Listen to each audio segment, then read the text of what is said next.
Welcome to the Way to the Truth Cast. Not doing the news tonight. Tucker Carlson has another interview that I'd like to invite you to come watch with me.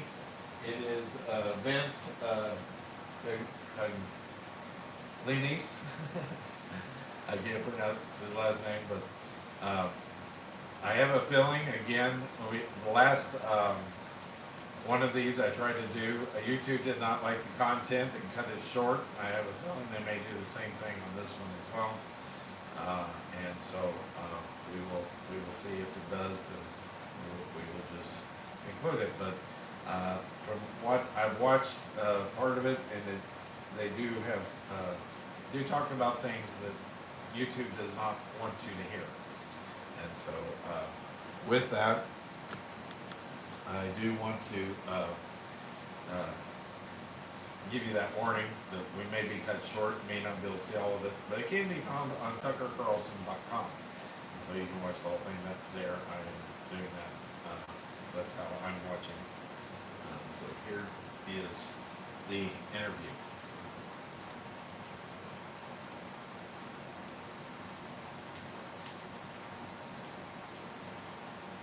The Democratic National Convention starts this week. Appalling, but there are thankfully possibilities, and we think we found them. So for the first time in a long time, we are going live this Thursday night, 8:30 Eastern.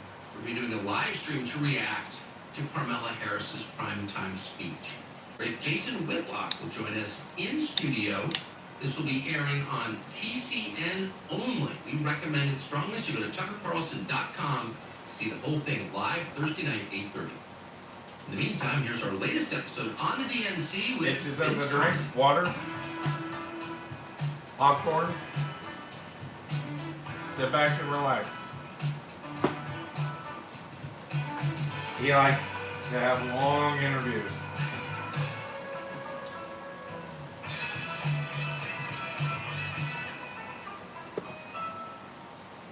Someone just sent me video of the protesters outside the DNC. Yeah.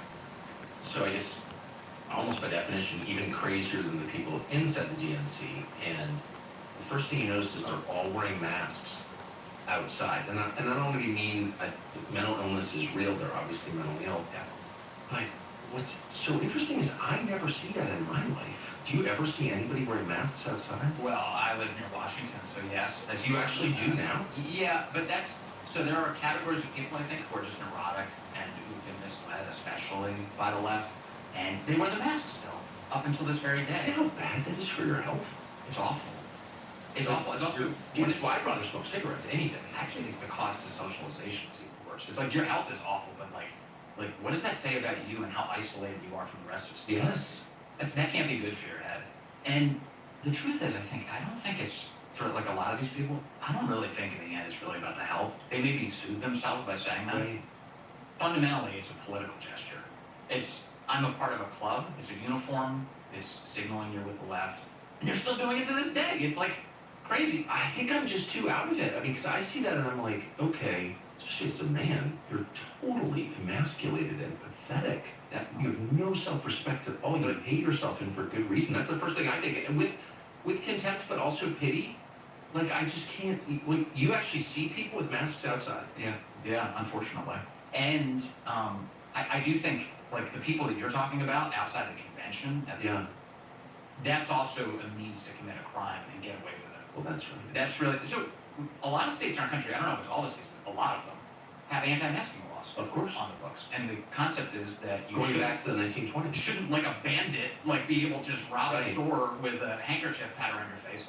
So they have anti-masking laws, which I think are still on the books, and no one's ever gotten rid of them. Those were anti-Klan laws, I think, in most places. Well, that would be a useful law in order to prevent that activity. So anyway, but these guys, and they commit crimes, and it's the truth about Antifa.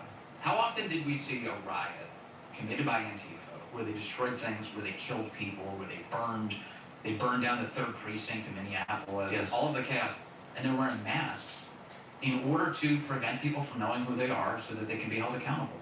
And we accept it because the left says, well, mask wearing is necessary. I don't want to digress too much, which is a problem that I have, but did the FBI ever, I mean, I know we spent a lot of time tracing the roots of Christian nationalism and like scary middle-class grandmothers are still in jail from January 6th, et cetera, but did anybody in law enforcement ever get to the bottom of Antifa? No, and they've shown almost no interest in it. In Antifa? In fact, you remember Came to when... my house and threatened my wife, vandalized my house, killed a bunch of people around the country, Yeah, and were just totally ignored? I remember really clearly. Did the cops ever follow up with you No, after of course not. your house was Of attacked? course not. Anyone ever... I don't want to make it about me or whine about it. It's not about me. Well, no. They didn't hurt me. You would think, as a victim of it, as your wife being a victim of it, then maybe you'd be given a readout on what happened. No, nobody cared. And the cops did come to my house months later. In fact, 2 black cops, both of whom told me they were voting for Trump in D.C. They were great guys. Yeah. Came to my house and told me to carry a gun when I went outside. The cops told you you're on your own. That's what They didn't say you're on your own. They said we recommend you that you Yeah, carry. but that is the message. which I did, of course. But no, they were actually great.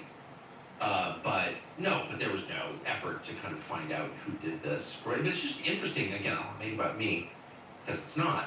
But I just think it's remarkable that you could have this armed militia in the streets that still exists, and nobody at the FBI.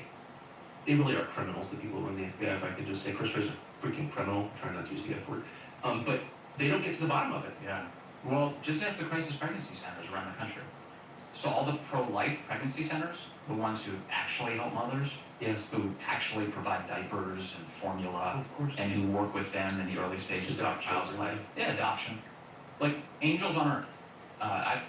Every single person I've interviewed who works with or for a crisis pregnancy center is, first of all, a lot better person than I am.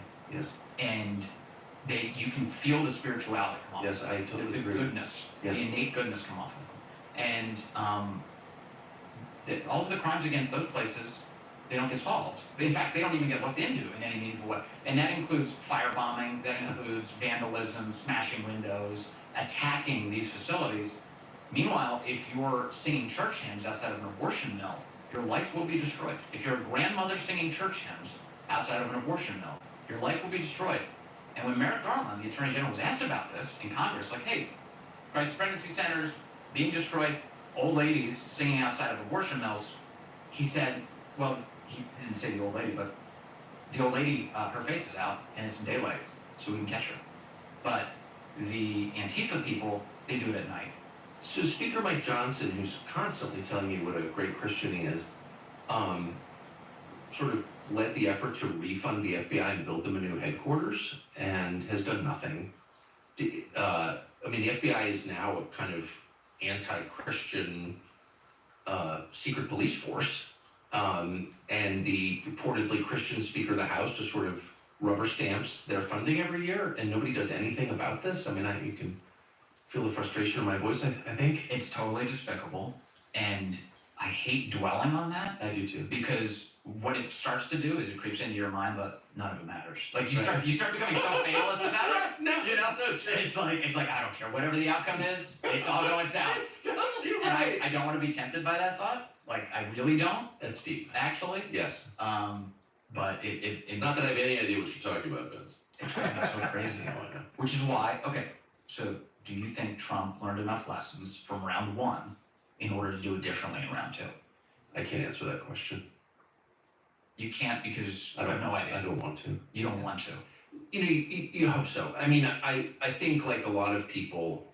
Why am I talking? I'm here to interview you. But since you asked, I think like a lot of people. Well, first of all, I really like Trump enormously as a person. B, I think that the alternative is so shocking that I've kind of put on pause all thoughts like the one you just raised. Exactly. Right. Because it's super clear what's going to happen if the Democratic Party holds power. It's not about Kamala Harris. She's not even, I don't think there's any evidence she's like an actual person. No. Right. So it's about the party, it's about the collective, it's about the people who really have wrecked the country continuing to loot it and to destroy the First and Second Amendments, the Bill of Rights, civil liberties in the United States. for another 4 years, which will really be kind of the end, and then just a one-party state. That's what I foresee, and that's just so bad that I'm not spending a ton of time thinking about the question that you just raised. But I hope so, for sure. Yeah, but first of all, the chances of both of these scenarios are very high. Like one where Kamala wins and we head for what you think is the end. Is it that dark for you? Do you think? Well, yeah, I have no idea. My ability to foresee the future is like non-existent. Every political call I've ever made is wrong. That's true, by the way, of almost like literally everybody in politics. Yeah, and I also think, just judging from my own brief and not very exciting life, but one takeaway from it, though, after 55 years, is your victories turn out very often to be your losses, and your losses almost always turn out to be your victories. Yeah. And we don't see that as people. It's a consistent theme throughout history, throughout the Old and New Testaments. It's like, just when you think everything is lost, that's the theme of Christianity. Out of being tortured to death, Don't you feel like saved? So don't you feel like that happened in 2020? So in a sense, the losses of 2020 have definitely hardened like the world of normal people to the point that like they're not playing games anymore. They're not dressing up their language. They're being very clear about their thinking. Yes. They know where all of this is going. Right. They're not trying to suck up to everybody else. No, that's right. I mean, look, if we had to do 2020 over again, I don't want the outcome that we got. But I will say, it's made a lot of people better. And in fact, you and I have talked about It's made a lot of people better. That is absolutely right. this spiritual component, the Yes. religious component in the country took off in a way that I couldn't have foreseen No, that's right. in 2020, don't you think? I felt it coming. I don't know why, but I am actually not been surprised by it. I've been delighted to see it, but not surprised. But I do think that people I know and really blessed to know are all deeper and smarter and warmer with each other, more real with each other. More I love yous, more honesty. They're more intentional. Way more. So I just know from my own family, and I'm not talking about material prosperity, I just mean, I'm speaking only in terms of love, is so much stronger and happier, after COVID, after the BLM riots, after all the sadness we've seen, after the clearly stolen election, all these bad things happen, but people I know love each other more. So yeah, no, you're absolutely, so like, I'm not gonna even guess, I shouldn't even have said all that about the Democratic Party, because I don't know what's going to happen. Well, I guess if you take the long view, which as a Christian you should, if you take the long view, in the end, you're not really all that disturbed by the pace of this. I mean, you're disturbed on behalf of your family, of course, you care about your country, Right. but you have this eternal optimism that, well, the Bible does kind of lay out the misery that precedes glory, Well, that's exactly. And so, in the end, you always wonder, like, at what stage in history are we living through? Yeah. So I think you have an advantage because you're 15 years younger than me, ish. Something like that. Something like that, maybe Yeah. more. But I was born in '69, and so from '69 to 2016, my core assumption was, everything's great, and everything's gonna get better every year, and like bad things don't happen. Our system is totally solid, and there are of course bad actors within the system, but they don't control the system. The system's fundamentally real. It is a democracy in some loose sense. Yeah. That people do have a say in how they're governed. Et cetera, et cetera, et cetera, et cetera. 9/11 is real. I mean, whatever. I've just kind of believed everything. And, but the lesson of history is there's always turmoil, and a lot of things are always going to be fake. Right. And, the Lord of the earth is Satan. I mean, that's kind of right. And so it's just like, this is what it is. It's what it's always been. I just think people who are your age are less shocked by that than I am. Yeah. Yeah. My main impediment is just being shocked. Like, I can't believe this is happening. Yeah, that's true. What? They're putting people in prison for praying at abortion clinics? Like, what? They replaced Easter with Trans Visibility Day? I can't believe this. Which is kind of like, I'm not a boomer, but it is kind of, thankfully I'm not a boomer, but it's kind of a boomer response. The opening What? ceremonies for the Olympics. Yeah. The fact that they would do a fake Last Supper with all trans people or drag people, it's like, and does it get any more brazen? That, I mean, and they're like, oh, it's totally normal. Like, what are you all complaining about? What? I mean, it is. They double barrel middle finger every Christian on earth. Of course, because Christianity is the enemy. That's what they hate. That's what they actually hate. Like all the nonsense. We're here to help black people. We're here to help trans people. We're here to help immigrants. You're not here to help anybody. You're here to oppose Christianity is what you're here to do. Period. That's their goal. Whether they know it or not. But don't listen to what they say, watch what they do. For sure. So okay, tell me what to make of, speaking of spiritual themes in our politics, the abortion lobby shows up at the DNC this week and sends with them a mobile vasectomy clinic. So you can get snipped. If you want at the DNC, this at a time where the birth rate among native-born Americans is like not way below replacement, definitely not having babies. Yeah. Why would that be your priority? It's a death call. It's a total death call. I mean, look, at the bottom of every one of these policies that they pitch and they sell you as a good thing is human suffering. At the bottom of all of them. Yeah. So a really good example of this is the climate stuff. So let's assume for a moment that all of their climate catastrophizing is correct. Yes. That it's our activity that's making the Earth warmer. Okay. Well, it turns out that the warmer the planet is, the better it is for humans. More humans survive in an environment where the Earth is warmer. In fact, when the Earth is colder, lots of people die. Lots of people die. And so, and there's no challenge to that science whatsoever. It's totally clear. You know, if it's a matter of like sea level rise and all this other stuff, we have like amazing alert systems, hurricanes. The reason people don't die of hurricanes is because we have such a far out advance notice that they're coming. Our buildings are so much more durable. They never talk about death counts, by the way, when they talk about hurricanes, what they're doing in the climate change. Way fewer people die in hurricanes. It's never at its core about human flourishing, ever. So if it's not about human flourishing, it's about the opposite. It's about death. They're totally fine with it. In fact, they view us as a cancer on the earth, at least the radical left's so-called environmental movement. And the abortion thing, it's a death cult. All sort of like pagan, tribal religions have had death rituals. Of course, human sacrifice Human is the sacrifice. one constant. Yes. On my radio show, I refer to this as human sacrifice all the time because that's what it is. It's breaking yourself of the spell of using their terminology is such a challenging thing to do because it's like everywhere. It surrounds you. It's like every newspaper you read, every television show you watch, every social media post you consume, lots of them in the past. They use like the language of the left as it's shifting, as it's modifying. And if you don't use the language, you're censored. So it's mind control, as you know. And so the obsession with death and advancing it as a social good is one of the most destructive things that any culture can do, and we're living through it. I mean, this abortion fetish is out of control. And you know what's even crazier is that the Kamala campaign, to the extent that one exists that has a policy agenda, that's their thing. They think that's their number one issue. Is abortion. Yeah. And they think that she's a great pitch woman for it. She's so good at abortion. She's like, So how many abortions would equal freedom and happiness? We don't have enough abortions? That's the... No. But I always feel like in politics, you know, effective politicians describe the future they will bring you if you vote for them. Yeah. You vote for me and you get, whatever, a new car. Fine, I get that. But when you run on abortion, it's like we have hundreds of thousands of abortions every year.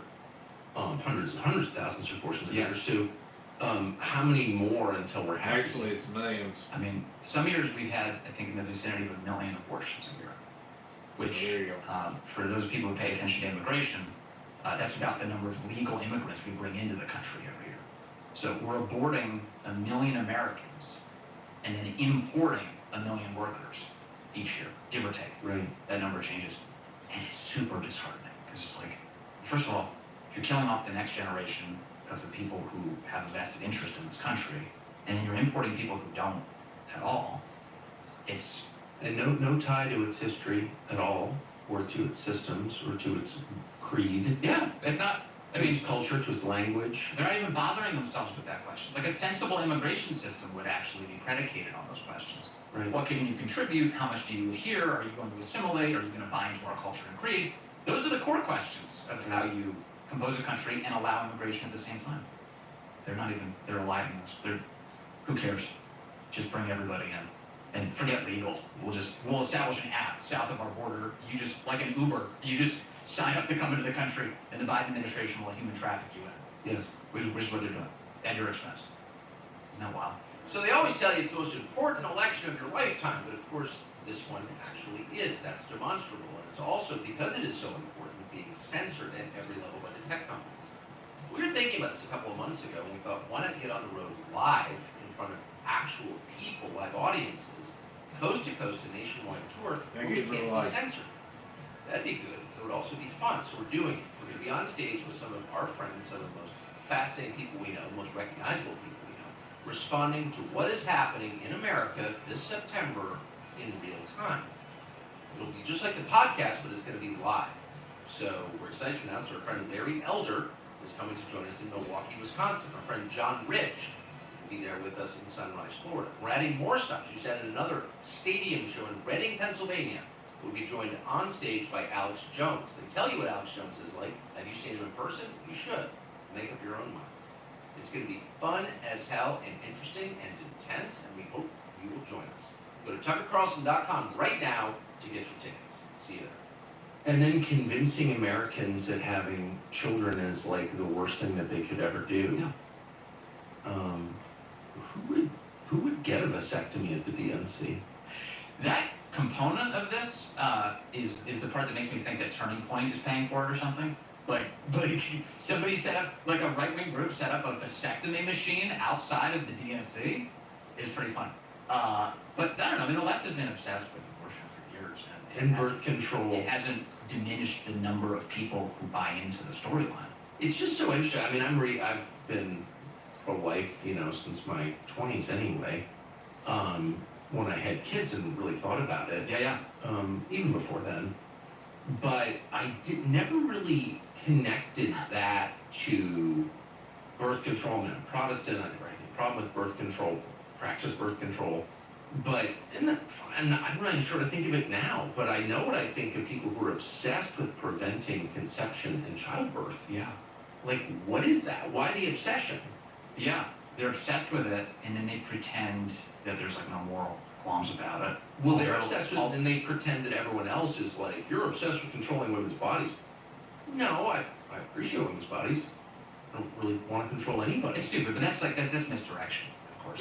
It has nothing to do with that's that. like putting the debate in a place that they feel that they can have it safely. But like if you were for it, and there are a limited number of people who I've heard make honest arguments, like yeah, it's extinguishing a human life. Like a human life dies. Yeah. But I think it's worth it. They try and at least that person is being honest about what's happening. Yeah. At least that's an honest conversation. Instead, with the left, that's just like you'd be like, okay, well, we want to pass a law to prevent late-term abortions. No late-term abortions. Which, by the way, the whole country agrees that no babies should be killed in the third trimester. That's a terrible time to do that. It's always a terrible time, but that's where the public. A child who can live outside the womb? Yes. And so what the left says is, oh, that never happens. Or they'll say, oh, it only happens in very rare circumstances where the life of the mother's on the line. Really? Because actually, that's bullshit. Yeah. That's total bullshit. And the reason I know that is because the Guttmacher Institute, which is the leading gatherer of abortion statistics on behalf of the abortion industry, says that the majority of abortions that take place late term are healthy babies, healthy mothers. Healthy babies, healthy mothers, the majority. Nobody knows this because the media doesn't tell you that. It oftentimes involves like women who either didn't know they were pregnant which suggests that they probably weren't all that healthy, physically healthy, or it's women who did their own question on whether or not they would get the abortion at all. They eventually, in a very late stage, decide to do it. But or are pressured into it. Which is a means for helping the worst kind of men in our country. Of course. And that's really, I mean, at its core, like if you really wanted to attack it, it's a deeply misogynist institution. Of course. So women only have value to the extent they work for me at some bank. Yeah. I mean, no one ever says the truth, which has to do with labor. But women are amazing employees because they're more dutiful and reliable than men. And having had a lot of women work for me, I can say that. I worked in a business that was, mostly women. And they're amazing employees. They're less distracted, they're more task oriented, and they actually do what they say they're things going to done. do. Yes. You know what I mean? They don't space out and try to improvise midway through or get high in the men's room and forget. Right. They right. just women, just like my daughters, as compared to my son, they're just like, they do the job.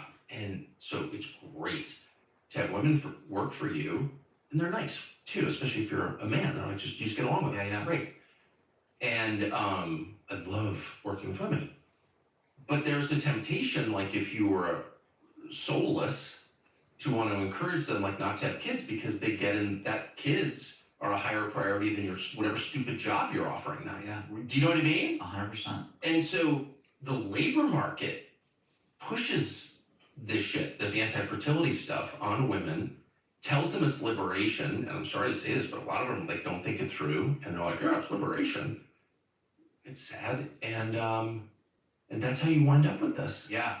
There's a group, I think it's based in DC. It's capitalism, Vince. We have to support it. I Or else know. we're against free markets. There's a left-wing group in DC that's dedicated to this issue, what you're talking about. Really? Yeah. Well, I support them because I think agree with they're that. PPAU, I think is what they're like progressive anti-abortion union or something.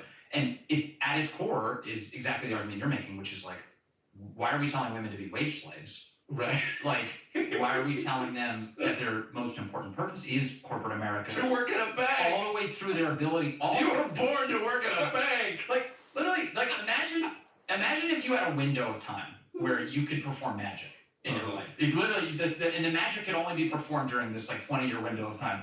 And some company hired you and said, we'll hire you under this condition. You never use your magic. You never once will you be able to use this magic ability that you'll never be able to do again. You can never use it during the time that you work for us. Okay. In fact, we'll pay for you not to do it. And which is what they do. They do this to women, and that they have this incredible magic, miraculous ability, and we have huge sectors of our society dedicated to telling them, don't use it. Yeah. Don't you dare. Yeah. You can create life. Yeah. Or you can create a spreadsheet. Yeah. And we think the spreadsheet's more important. Or you can create value for our stock. What would you like to do?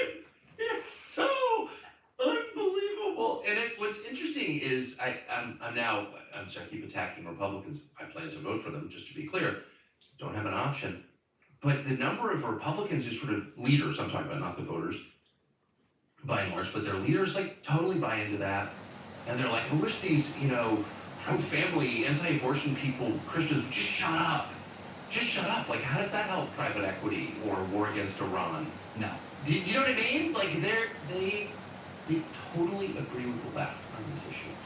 Yeah, because And they'll call you a socialist. I think part of it is like they're too lazy to take the mental inventory necessary to make the argument. Yes. I think that's part of it. Honestly, having met, you've met way more of these guys than I have, but I've met a lot of them.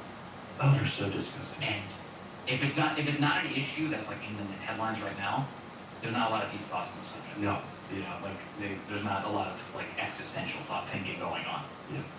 Which is unfortunate. It's really unfortunate because the right, the normal American, which I love using by the way. I think the phrase normal is like the best way to the describe it best. because it really does reflect like what we're all thinking fundamentally. Yeah. Right and left. Yeah. Normal people like babies. Right? Normal people like flourishing families. Yes. Normal people recognize the value that is given to them. And they feel awful for the people who've been sold the lies. And so we should just speak up for it.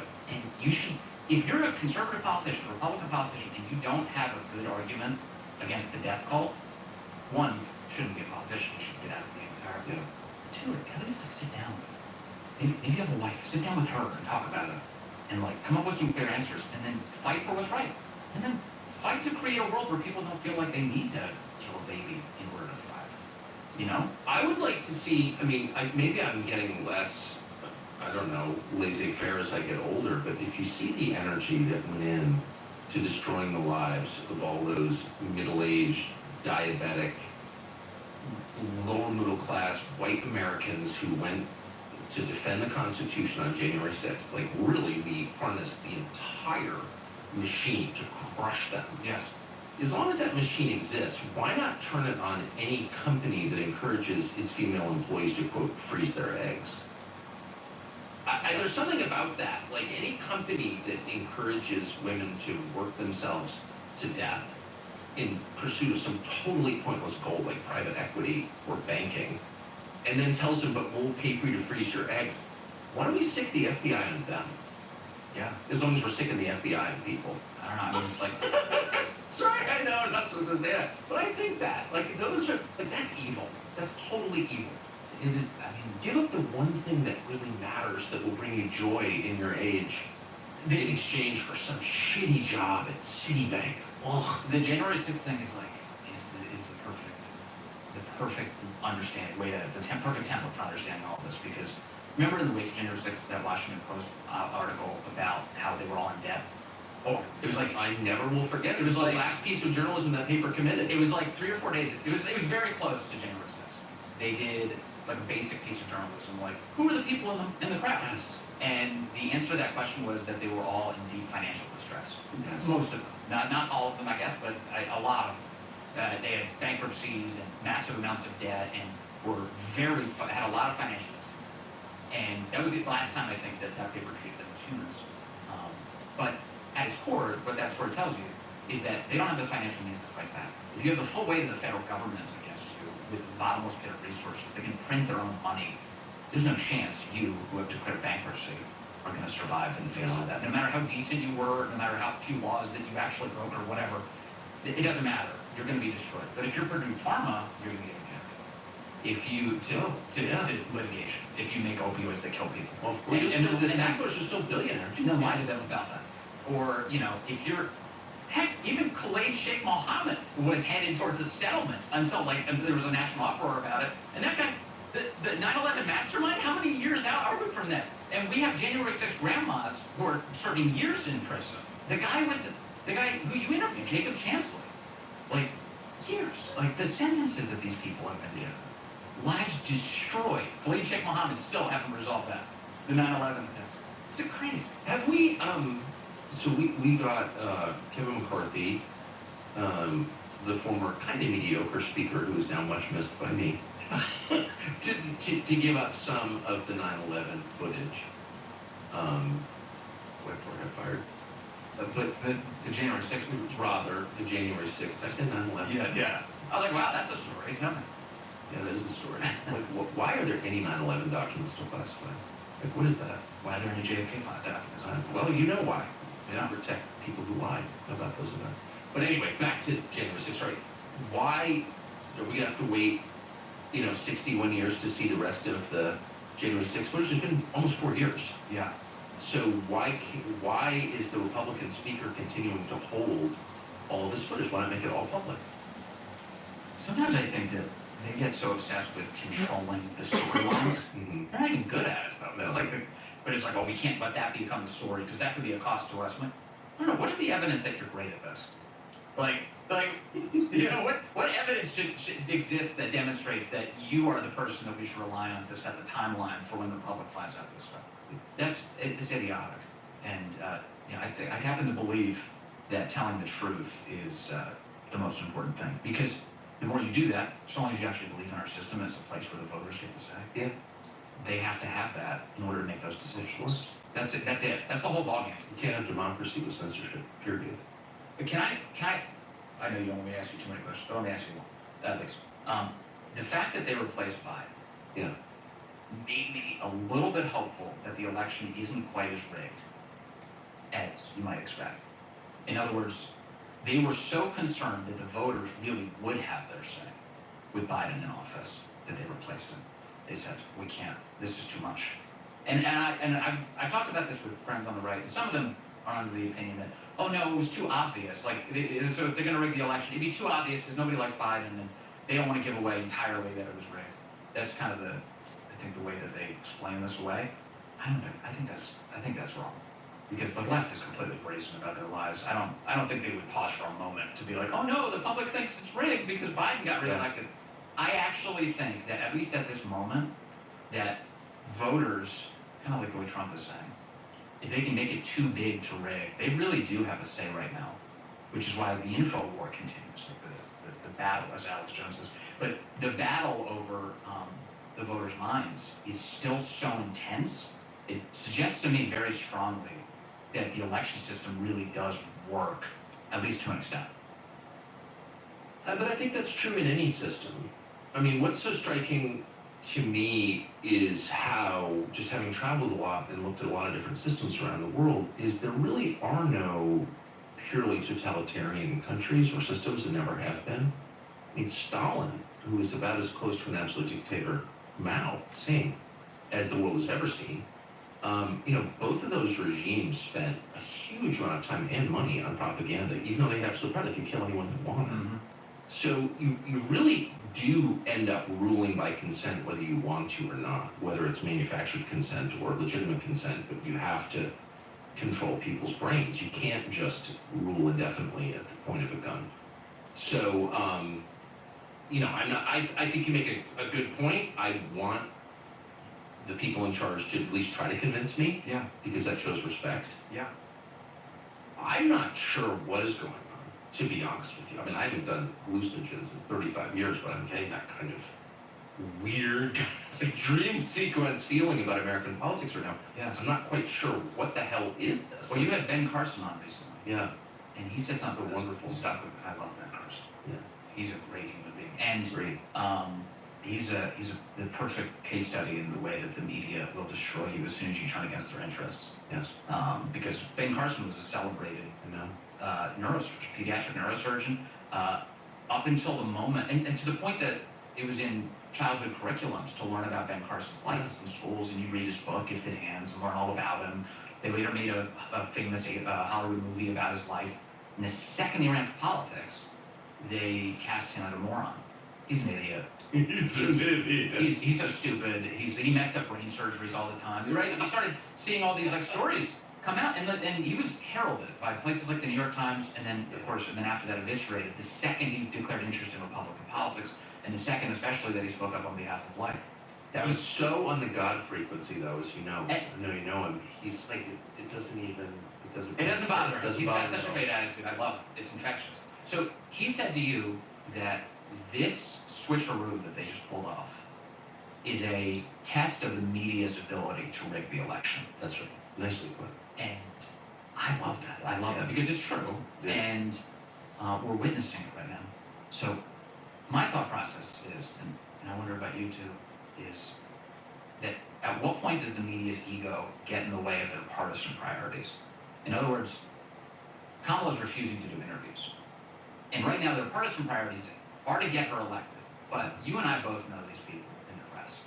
And if there's one thing that might override their partisan priorities, it's their obsession with themselves.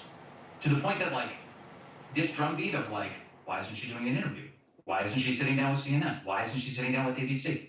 It's enough to be enticing to the people in that world that they're you're beginning to see at least little murmurs of it, oh, she should do an interview. Well, the voters deserve that. You're beginning to see, I think that their egos may override their I partisan hope so. priorities. Though I guess the counter-argument would be to work at a place like NBC News or CNN, and I've worked at both, now requires total degradation, total. You can have no self-respect at all, or you couldn't work there because you're being told to say things that are obviously untrue, to lie every single day. There's no dissent allowed, and your average adult man wouldn't put up with that because it's well, I have opinions too, and as a human being and not a slave, I get to express my opinions. No, you can't. I think that's an intolerable work environment for anyone with any dignity at all. Yeah. Therefore, the people who work there, most of whom I know, they just don't have any dignity left. I mean, I hope I'm wrong. I want everyone to have dignity. Yes. But I don't see it. Do you? No, it's very humiliating. It's so humiliating. I work at CNN, really? Just the crimes of omission are really They're just liars. And then to go on TV and then to treat people who would support Trump with contempt, which they were doing this very weekend. There's the Sunday shows. We interviewed these people and they have no idea what they're talking about. It's basically what?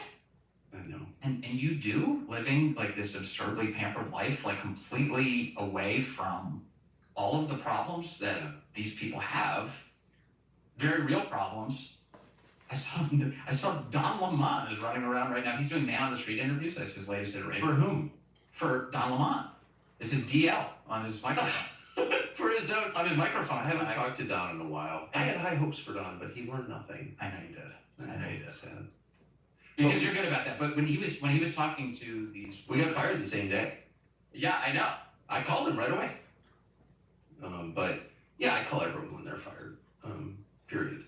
But yeah, Don, I wanted him, because usually getting fired, you learn something about yourself. Or it's humbling.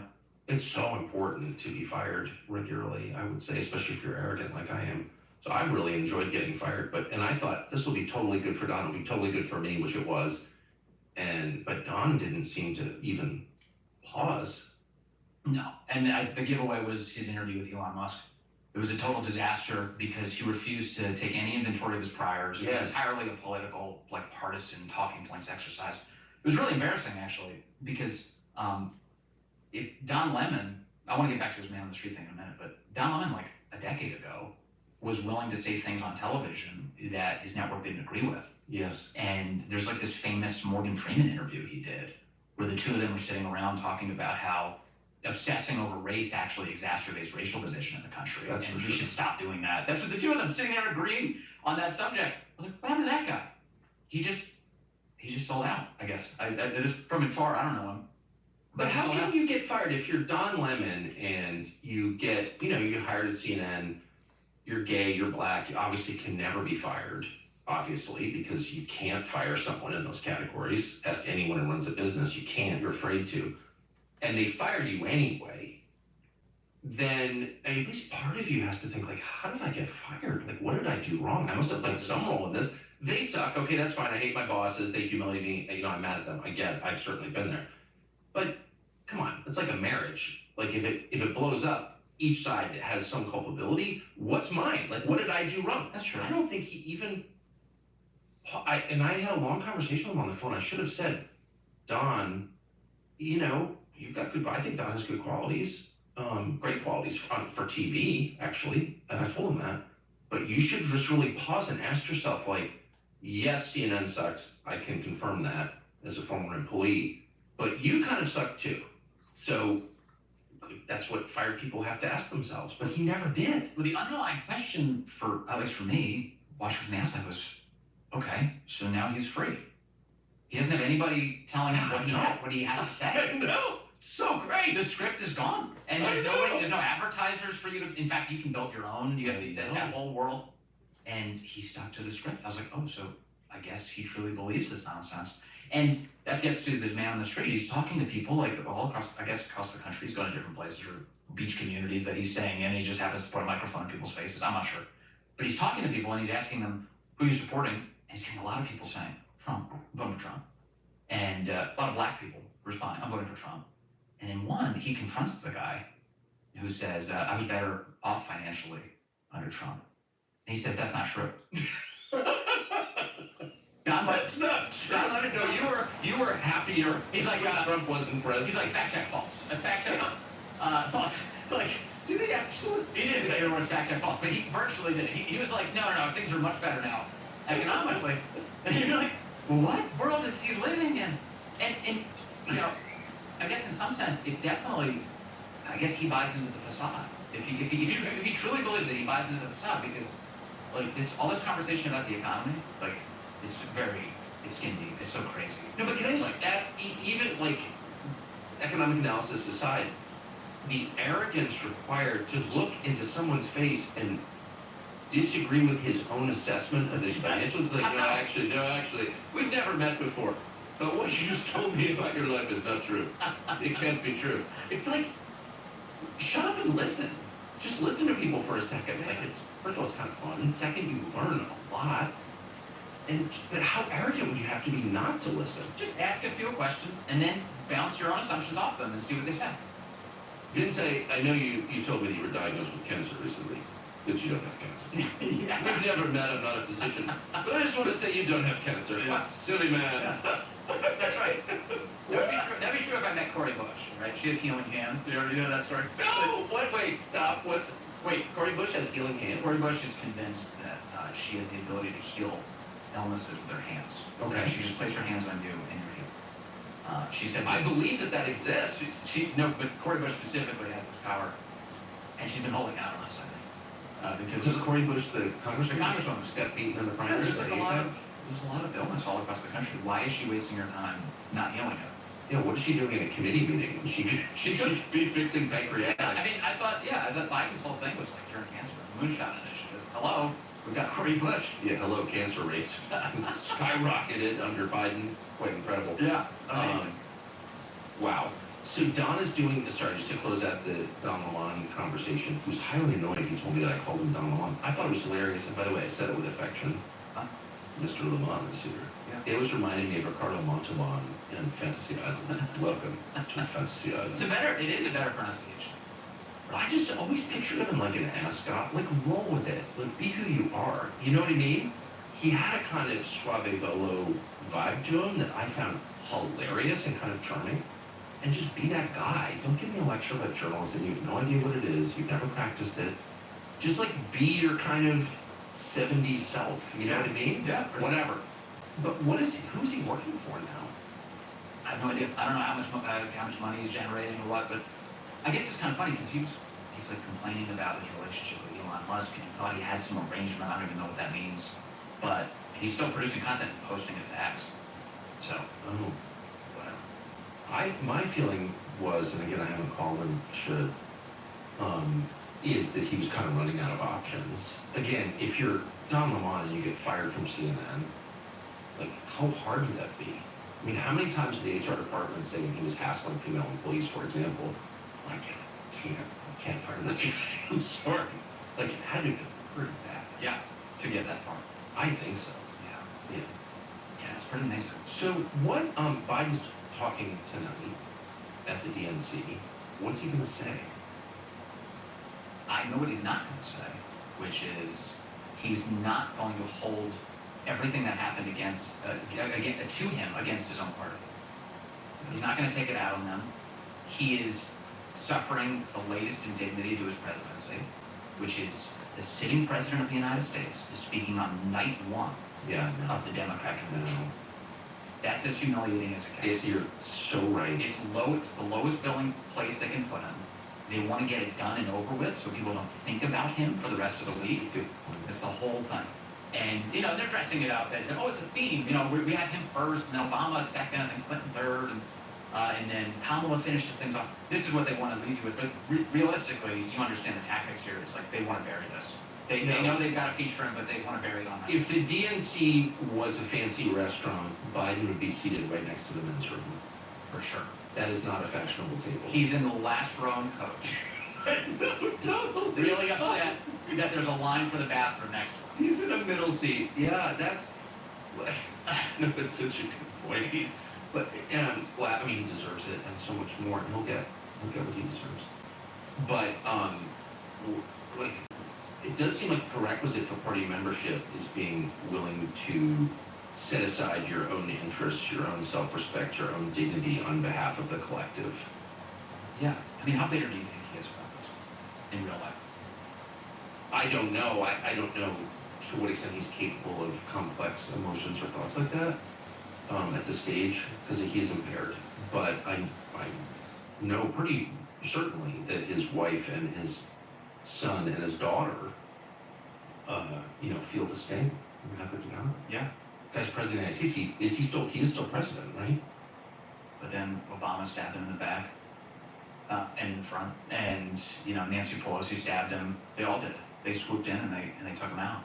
And they're not really ashamed of it at all. They're pretty nakedly brazen about it, and that's what we're left with. And it is so fundamentally at its core anti-democratic. Yeah. It's not about at all about the consent of the governed. In fact, the primary itself was rigged.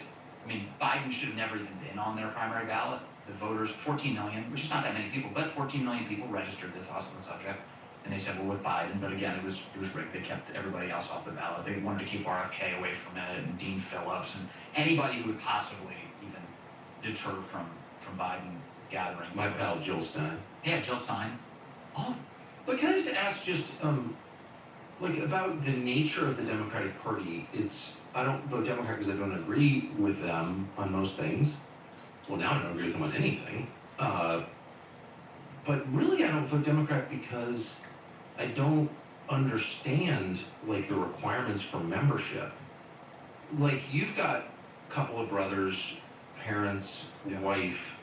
child, you've got I know your family, very close family. If somebody said, in order to remain a conservative or a Republican or a radio show host in good standing, you have to denounce your brother Fred. Not a chance. Like, I think you'd die before you did that. Not a chance in the world. Right, that's right. Not a chance. If they told me to reject the tenets of my faith, I wouldn't. If they told me to attack my family, I wouldn't. Under any No. circumstances. In fact, that courtesy, that obligation extends to the people I care about who aren't my family. Me too. So that's like, So personal loyalty is more important to you. Love is more important to you than any human-made structure. Correct? 100%. Right. 100%. But that's not true for partisan Democrats. It's not true in the Biden family. Just look at what they did with Joe. There's no circumstance where I let my senile grandfather run the country, Yes. nevertheless drive a car. You take away his license and you figure out how to take care of him. How many people do you know where, as they had relative advanced to a really late stage of losing their faculties, they had to take their guns away or take their license away? That's right. It's a super difficult conversation. Oh, yeah. But it's one that's done out of immense love. It's really hard. And that's not what happened here. Instead, we all got stuck with the liabilities. The country, that is. And, I do think that, obviously, crystal clear, as you've said for so long, and I've been saying a long time, there's still a lot of string pulling going on with Biden. Yep. You're supposed to comfort yourself with this notion that somebody else is actually running the show. Don't worry, the senile guy's not. But I actually think the most dangerous answer is that he is in charge of some things. And I think some of the chaos we've seen is the result of that. I think Afghanistan, in a big way, was probably as a result of his senility. The fact that we lost all those people, 13, and then he gets there to that dignified transfer of remains, which should be a dignified transfer of remains in Delaware, and doesn't for a moment give them the decency that they deserve in light of his decisions. Talks about himself and his own son who died in Iraq in a firefight. Yeah, ignores them, stares at his watch. It's some of the most offensive things that any of us have ever seen. Well, he did something that I saw personally close several years ago before he ran. That was one of the lowest things I've ever seen. He had this daughter-in-law, his son Hunter's wife, who I thought was a great person. I thought she was a great person. And he winds up having an affair with his sister-in-law. Mm-hmm. And, obviously this is devastating to his wife and 3 children. But these things, whatever, I'm trying not to judge, but it's a big deal, right? And it's a big deal in the neighborhood that we live in DC at the time. And Joe Biden and his horrible, disgusting, ludicrous fake doctor wife issue this statement saying we support Hunter and his new love, our deceased son's widow. And don't even mention his daughter-in-law, who has been a loyal family member for over 20 years, has traveled a lot with Joe Biden because his wife didn't want to go with him. I saw this. And Kathleen Biden's like the mother of their 3 grandchildren. Like, this is not my business, someone else's family, okay? I generally try not to judge these things, but he issues a public statement saying we're on the new chick's side. Well, what about this girl is your daughter? I have a daughter-in-law. Like, I know that's a really intense and important relationship in a family, particularly the father and his daughter-in-law. The mother of your grandchildren? Are you joking? Yeah. And they just ignore her like she never existed? I thought, I was so offended by that. I just couldn't believe a man would do that. But then they reiterated it with She London got a Roberts. loyal, good daughter. They did the same thing with London Roberts and her daughter, Navy Joan. They Hunter's daughter. Just ignoring her existence, not even like actually going out of their way to insult her existence with the whole stockings thing at Christmas. Like, they won't even hang her name up. They refuse to acknowledge she exists. And to this day, I just talked to London Roberts not long ago. We interviewed her. She put a book out about the subject. And it's she still wants to kind of earn her way into their world, I think. That's the impression I got. And I don't think she should bother with that at all, because they've been pretty clear about what they think of her and the family. How could you do that? William F. Buckley did that to his son, who had an illegitimate child, his grandson, and William F. Buckley in his will said, I'm not, no money for him. If I'm remembering this correctly, and I'm sorry, I know everyone reveres William F. Buckley, but I lost all respect. I have no respect for that at all. If it's your child or grandchild, that's really important. The grandchild's innocent. Well, I totally agree. And your blood. Yeah, I know. And Sorry, I don't. It's a big so deal. sidetracked, but like, I think Joe Biden is actually a really rotten person. I guess is what I'm saying. I hate to say that, and I think it matters. So What sort of person you are? I do. Everyone's like, oh, it doesn't matter. Well, it matters to me. it does matter. And all of the you know, and Trump is a complicated person, of course, and For sure. he has moral failings, no question. But the lies that we're constantly told about his moral failings are like absurd. Like the idea that he's like trying to personally profit off of the presidency. Like all of the available evidence like demonstrates the complete opposite. Like he's lost billions of dollars in net worth by doing it. It's endless hassle, endless litigation, endless what deal has existed that has enriched him as a result of having been in the Well, presidency? he's gotten a lot poorer for sure. Does feel to me like he's going to go to jail if he doesn't win. They're going to put him in jail. They're very desperate for that. Are they going to put him in jail before? I keep hearing people keep sending this stuff from That sentencing date is mid-September, That's correct, the 18th, I think. and they really want to. This will come down to, I think, a political assessment because they don't want to martyr him ahead of it. So Putting a man in jail 2 months, 8 Yes. weeks before a presidential election? No, that's right. On fake charges? that's right. Yeah. But that judge, remember, he kept threatening him with all these gag orders and saying, "Oh, you violated it, but he never quite put him in jail, even though he was constantly hanging that threat out there. I think it's because they became aware during the trial that this was backfiring politically. So it wasn't just Biden self-immolating. It was that the public started becoming convinced that Trump really is a victim of a rigged system. And that was showing up in the polls throughout that process. And so they have to be cognizant of this. Now, I won't put it past them to do something tyrannical that's against their political interests because this They can't control themselves. Yeah, but it's one of the factors. It's so unfortunate that that's it. That's what it's all about. It's hard to believe that, I guess this is the disadvantage, as I said earlier, of age. It's like, I refuse to believe that could even happen in the United States, but if it did, I think we could wind up. I mean, that close to the election, I don't know if they'll do it. But here's the thing that still amazes me. July 13th, Trump was shot in the head this year, in case you were forgetting. The news cycle lasted maybe a week, maybe two on that subject, and it's evaporated. It's gone. I know how quickly news cycles move, so I think, and the desire not to talk about that, I could smell it coming 1,000 miles away. I knew that they would move on from The that. Trump people didn't want to talk about it, to be honest. Biden's Secret Service allowed Trump to get shot in the face. They allowed it, whether, intentionally or not. So, why is that not the biggest story in the world? But you would think it would be the biggest story all the way through the election. Like in once again, normal America, if a presidential candidate gets shot in the head, you would think that the overflowing of sympathy and certainly all of the media attention on that subject would basically put him on a glide path to the election.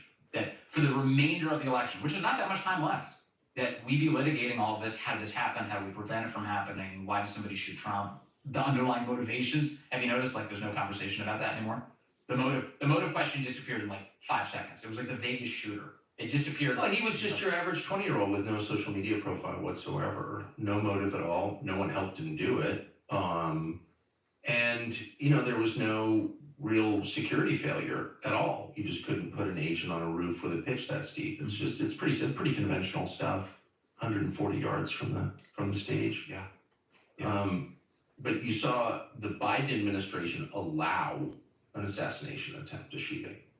And that's a fact. They allowed that. And again, I'm not saying they did it on purpose. Seems pretty clear they did. How could that not be on purpose? But I don't have any proof of that. But they allowed it. We can say that conclusively. And no one ever mentioned it again. And Republicans don't mention it. I don't understand why. One of the ways I think that they allowed it, because once you're knocking on really important doors, and if you start opening a bunch of them, eventually you get to a place where this is really dark. What we just saw. It's so dark. I agree. I think one place that I've been in is that the Biden administration is ruthless in how they wield the government politically, as we know, with the United States Department of Justice. And they resent the fact that Trump gets Secret Service protection at all. They hate that they have to give him, by virtue of the law as a former president, Secret Service protection. So to the extent that they give him anything, they're just like, whatever. We'll send him something. But protecting him, not a priority. protecting Dr. Jill when she's doing an event in Pittsburgh in an indoor arena just down the road from Trump. In a really sophisticated way with all the teams necessary to protect her and going above and beyond. 100%, we'll do that. Yeah, the repulsive fake Dr. Hardy wife gets all the bodyguards she wants, Yeah. but the candidate doesn't. But the Secret Service director that she handpicked for the role, Kim Cheadle, because Kim Cheadle served on Jill Biden's detail when she was in the White House originally with Evan Joe Biden was vice president. So they choose Kim Cheadle to run the show. The last thing they're going to do is concern themselves with how safe is Trump and should be giving what he needs. Screw that guy. We'll give him the bare minimum. Meanwhile, in case you're looking for evidence that Biden and Jill and the Secret Service are political, look no further than RFK. RFK asked for Secret Service protection because he's from the most assassinated family in American political history, and because there's actual threats to his life, and he actually needs it in order to conduct a presidential campaign. But because they were so petty that they didn't want to dignify his campaign as real, they refused to give him Secret Service protection merely because they didn't want to give him the visual of being considered a presidential candidate. That's it. They were just like, screw that guy. So they're making all these political considerations. They refuse to give RFK protection, and then Trump, they barely give him, they give him the B squad, and he gets shot in the head. That's one interpretation of this. Yeah, here are a couple fact girls don't know how to operate a firearm. Yeah. Okay. Yeah, it's so overwhelming that, because if you live in a country where the Secret Service is corrupted, and we clearly do live in that country, then it's like at that point, that's a life or death thing. That's not the education department, that's a core function. They investigate who left cocaine at the White House, and then they destroy the evidence within weeks. And they say, the investigation's closed, there's no chance we'll ever get to the bottom of it. They destroyed it. They didn't keep it. I mean, how much cocaine could they possibly have had? It's not like they were running out of real estate. Like, just keep it in the evidence room, We can keep this for a while. We'll keep the case open. We'll see if we can get some answers. They destroyed it. What does that tell you? Yeah, it tells you that maybe the agencies that can never be corrupted no matter what, that have to remain as pure as any government agency can remain pure, have been totally, so that would include, I'm sorry to say it, in your presence, I know you're a product of the military family, but DOD, Yeah.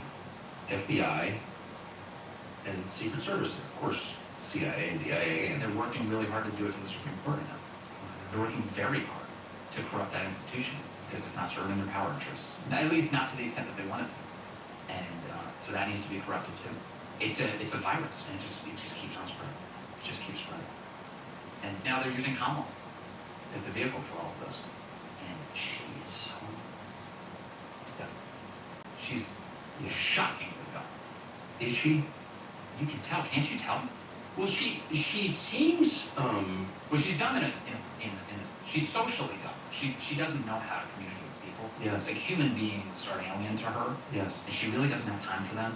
And she tries to figure out a way to condescend to them, and then she just ends up speaking in circles. Yes. Because she doesn't actually know how to communicate. Well, she kissed her husband with a mask on. Yeah. And, as a married person, I looked at that and I was like, there's kind of no explaining that. That's sort of the end of any potential respect I had for you kiss your husband with a mask on. Tim Walz shakes his wife's hand on stage. Tim Walz. I mean,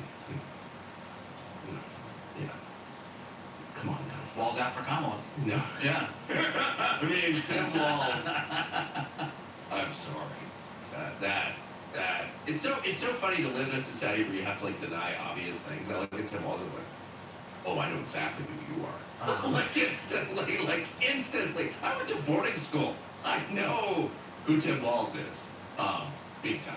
And again, I don't have zero actual evidence, but having spent 4 years in a New England boarding school in the 80s, You know his type. Are you kidding? Oh, yes. I had a couple doormasters like Tim Walz for sure.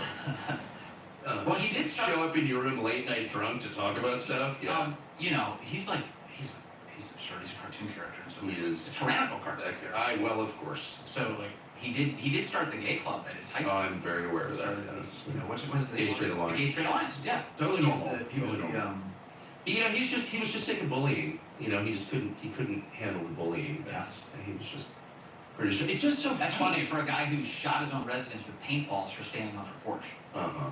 And who established a snitch line during COVID for non-compliance with. It's all of a piece, I would say. It's all very consistent with what, I mean, I remember, I could tell you stories. It was, whatever. Can't even get into this. But the bottom line is, I look at Tim Walz and I'm like, I know exactly, you could have been the dorm master on my hall in 1984, getting all the boys to, let's go boxing Sunday morning. There's a special athletic supporter that you have to wear. But he's a very deceptive human being. Oh, everything about him is. Does anyone else notice this about Tim Walz? I mean, is this? Again, I shouldn't. Well, I'm probably way over my skis. I have zero evidence other than just what seems clear. Like some of the best advice I ever got, which has turned out to be true all these decades later from a really wise person, is like trust your instincts on people. Like, okay. I mean, he allowed American cities to burn to the ground. I think you can mock him a little bit. I think that's allowed. For being I know you just funny. hate to say things that you can't. I'm doing heavy implication here, but the guy, there's something wrong with the guy. I guess that's just really obvious. Does it matter? He's the running mate. He's the beta. He's the bitch sheet. Does it actually matter politically? Probably not. Maybe. But maybe I it just does. don't want somebody working out their issues while trying to take charge of the country. The whole thing. These people are all freaks. There's not like one person who has a normal, happy personal life. Like, and by the way, there are very few on the Republican side. J.D. Vance is one of them, which is one of the reasons I was so enthusiastic. The guy, just a pretty normal guy, actually. But I think it really matters. If you don't go home to some normal relationship that's based on love and respect and honesty, if you're kissing your husband with a mask on or shaking hands with your wife, you're a freak. And I feel sorry for you, but no, you can't have power. No power for you, freak. That's how I feel. This weekend they put Kamala in some like small test unscripted moments. Let's see what she can do with this, And it all went disastrously. But one of them was that she was in Pennsylvania and she stopped at a Sheetz gas station. Now, when I think Sheetz, I think it's basically like a Wawa. Like it's a touchscreen sandwich shop. You go and you enter your order, and then the sandwich will show up a few minutes later. Somebody makes. I thought it was at a gas station. Yeah, it's a gas station, but fundamentally on the inside, if you're going to visit the indoors of it, you'll get your sandwich there on the touchscreen. Yeah. Anyone who lives near a Sheetz knows that that's what it's worth. Yeah, that's what you do. Kamala Harris goes into the Sheetz gas station. She brings her husband, and she brings Tim Walz, phony Tim Walz, and they go in together. And what does she shop for? A bag of Doritos. She's like, she walks in and they're like, what are you getting? What are you getting? And she's like, Doritos, she says. And she walks around like she has no idea where the chips are. She's like staring all over the store. She has no idea. And her husband grabs it and she goes, oh, Dougie! And she reaches and she grabs the bag. She pulls them away. She says, I'll take those. And she rips them out of her hand. Rips the Doritos out of his hands. And then cackles, and she walks off. Everything about it felt so completely unnatural and controlled. Well, I think I've only been to Sheetz a few times, but the one thing I remember about Sheetz, they have one of the world's, second to Buc-ee's, but one of the world's largest selections of chewing tobacco. Every kind of dip, like ever, including like some you've never, pomegranate flavored or whatever. I always buy a tin or two there. I don't know how you could pass by the extensive snuff selection to buy Doritos. Like that itself is disqualifying. Yeah, they're not even Cool Ranch. Like they're regular Doritos. Like if I'm not a Doritos person, but I know Doritos aficionados. Yeah. They're all Cool Ranch people. Are they? I totally believe like that. The regular Doritos, like what a poser. And she has no idea what she's doing. And by the way, you're making me think. I want to see her in Buc-ee's.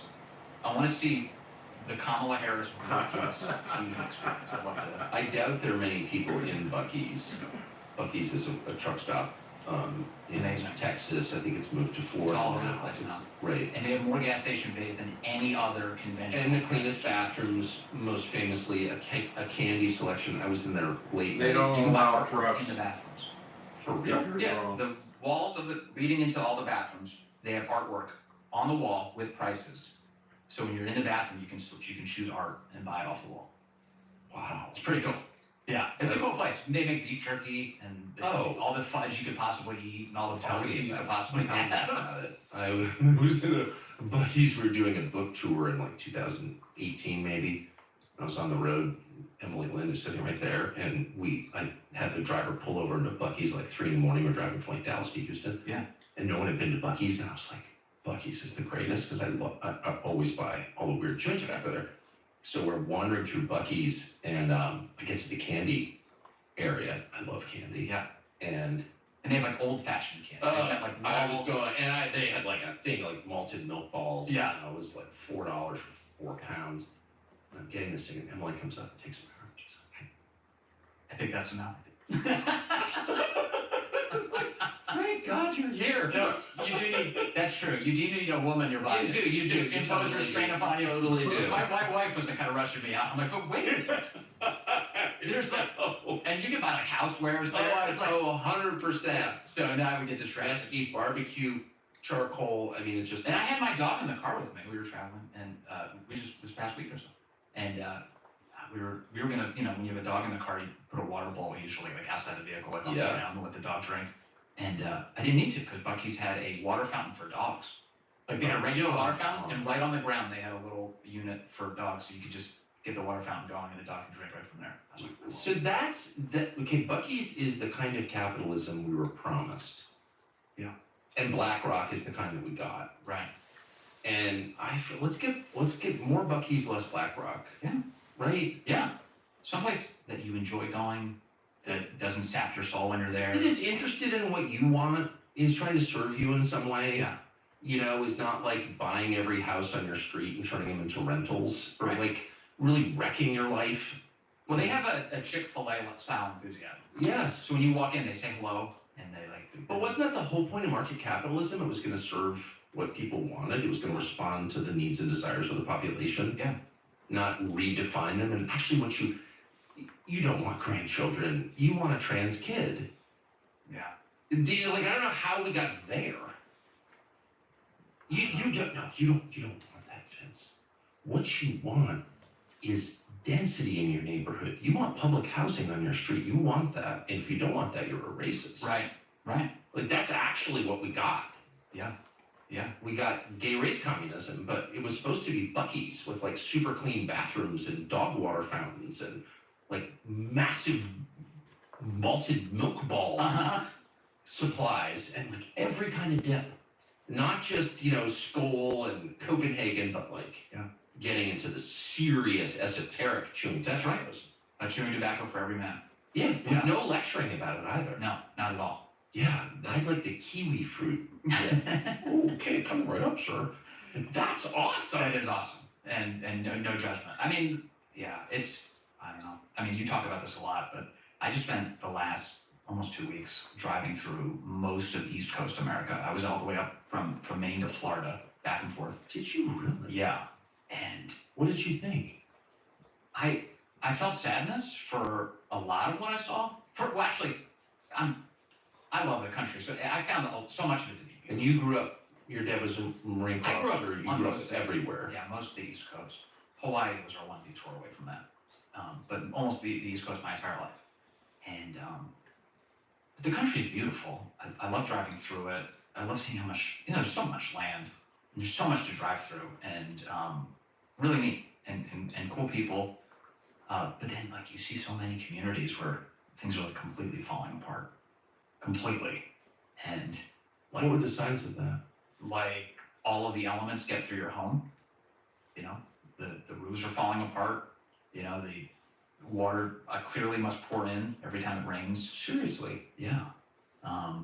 And Oh, so it's not just you like saw junkies at a gas station. It's like you saw people with holes in their roofs. yeah, all over the place. Like actual poverty. If there's a hole in your roof, you're impoverished. I think we can say that. If your house is leaning over, you got a real issue. Like you live in a death trap. So there's a lot of that out there. And And I saw, by the way, in a lot of those yards, I saw Trump flags. Just as a political measure. So we're paying for the pensions, the guaranteed retirement of bureaucrats in the Ukraine who work for the corrupt government of Ukraine, run by the anti-American, anti-Christian Zelensky. We're paying their retirement. We're paying the civil servants of Ukraine. The whole government. Yeah. Everybody. But We're paying for businesses in Ukraine to stay open. really? Yeah, I'm almost. I gotta go back to my notes, but I had a piece a while ago about this, and I keep notes every day for my radio show. And I remember I shared this on the air. that we were paying, I think, subsidies to keep small businesses open in Ukraine. So yeah, we're paying for everything. It's so grotesque, it's hard to metabolize it. But you drove through our own country in the last 2 weeks, and you see people who don't have patched roofs. Yeah. Yeah. And so, like, the country's not doing well is an understatement.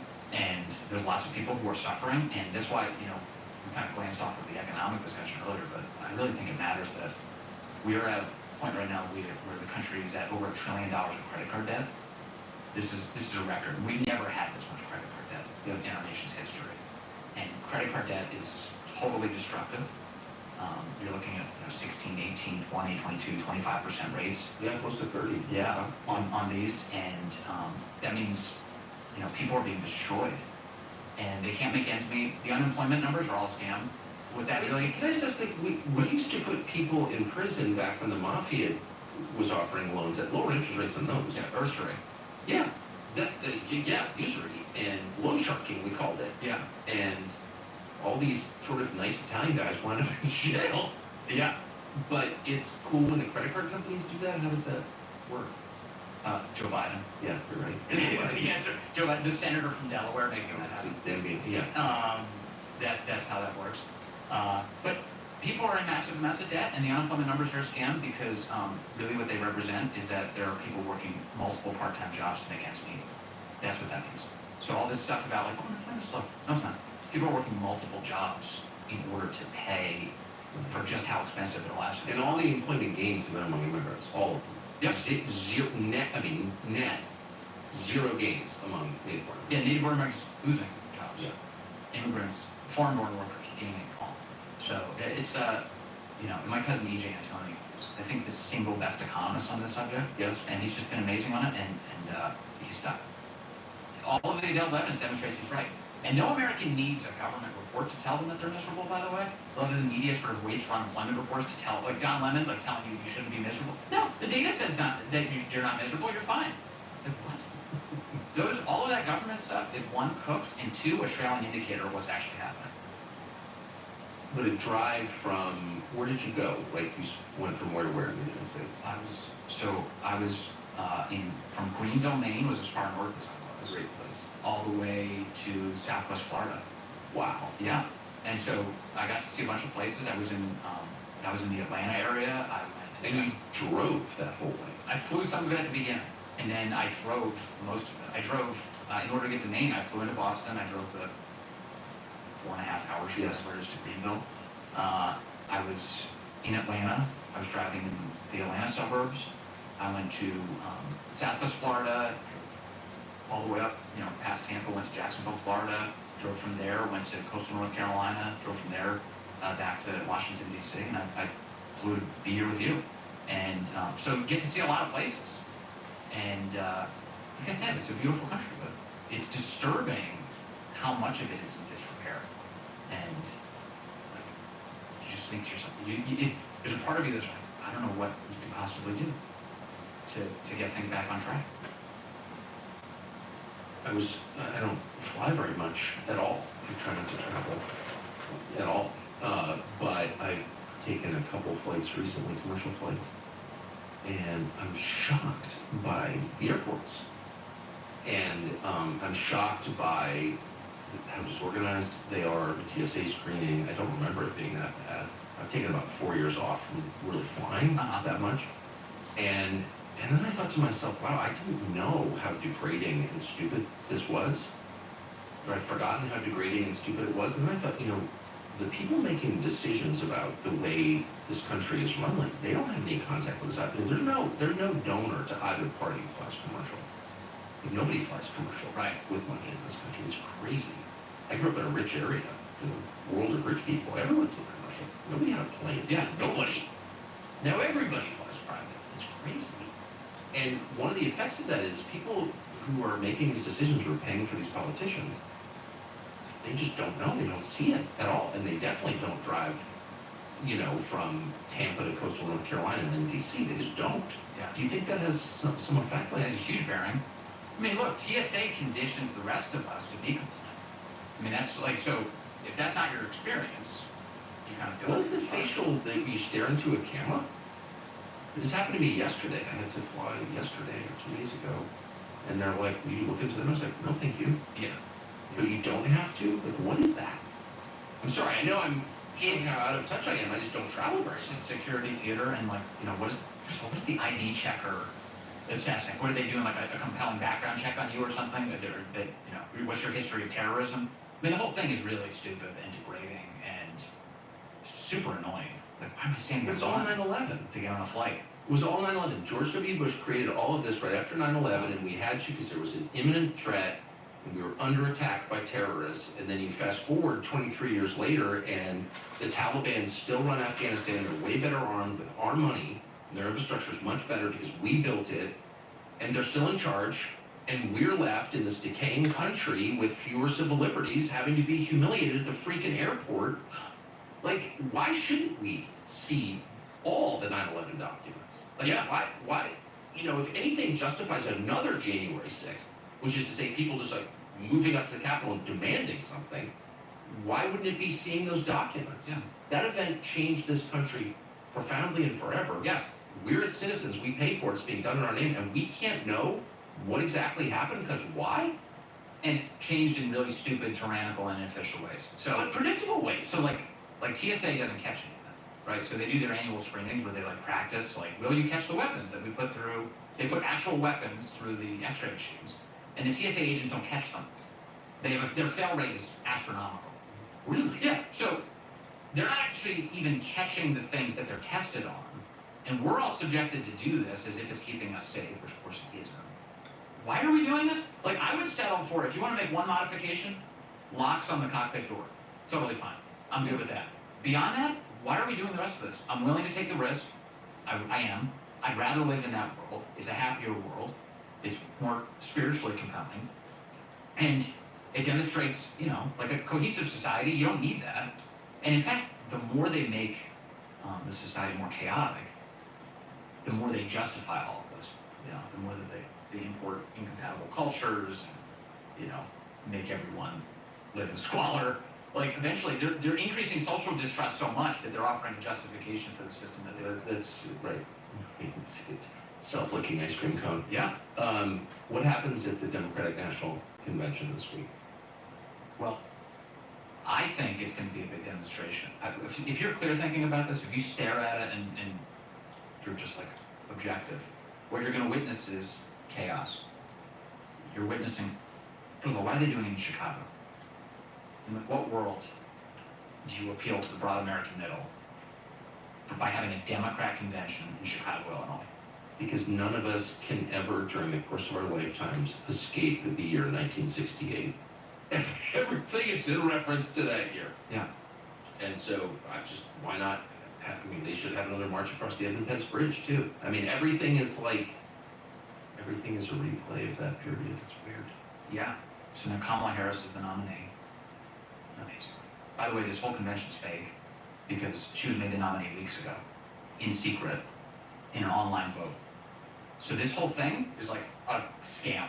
Everything about it is a facade. Even the votes are fake because the votes were taken weeks ago. Yes. All to foreclose on the obvious chaos that's going to happen anyway. We're already seeing it. That's right. I mean, like, and this is, you know, God, I want Republicans to be so much better than they are. But insofar as they exist now the way they do, Milwaukee was like placid. Yeah. It was peaceful. It was orderly. Yeah. It was compelling. It was great. Great speakers. I mean, you were there. You saw it. You had better billing than Joe Biden does. I didn't think that, I wasn't planning to go, actually, at all. I didn't want to go. I've been to every convention since '96. I didn't want to go to any more conventions. They asked me to speak. I wasn't going to do it, and I was like, I should do that and make myself do it. Thank you for the I light. loved it. I had the best time ever. Yeah. Why? Because I like the vibe. I like the people. I mean, obviously I've been around it my whole life, so I saw, you know, everyone I've ever met was there. But also, I thought it was a happy time. And I think it really, Trump survived getting shot in the face. And That's motivating. yeah, I mean, that just changed everything. I know it feels like that was 40 years ago, but it was last month that happened. It was happy. Anyway, it was a great time, I thought. After Trump got shot, I realized I liked him more, Yeah, and my views about him became less complex. I agree. Did you have the same sense? In other words, I always try and maintain some objective distance. Yeah. This is what I don't like about this guy. I wish he would do this differently. I wish he didn't do that. I wish he hired better people. Whatever criticism you want to level against him. And by the way, you should, as your right as an American, to do that, because the end goal should be to make him better. And Yeah. Trump is the rare politician who actually does listen to people, no matter their station in life, no matter where Yeah. they come from. He's actually interested in what you think. So that's a good sign. He'll actually change when given advice. But my views about him became less complex after that. I was like, I really like this guy I agree. legitimately, I agree. because what he displayed was unusual and aspirational. Did you feel like that? I felt that way really strongly. I hate complaining. I don't think men should complain. I really mean that. It's one of my core beliefs. It's how I was raised, and I will never shake that belief, that conviction that, stop complaining. Like, what did you think this was? And I will never not admire physical courage. I just admire that, and I want to have it myself. I don't know if I do. I haven't been tested very often in my life, but I would like to think that if I was ever shot in the way that Trump was, that I would behave as manfully as he did. Mm-hmm. I don't know that I would.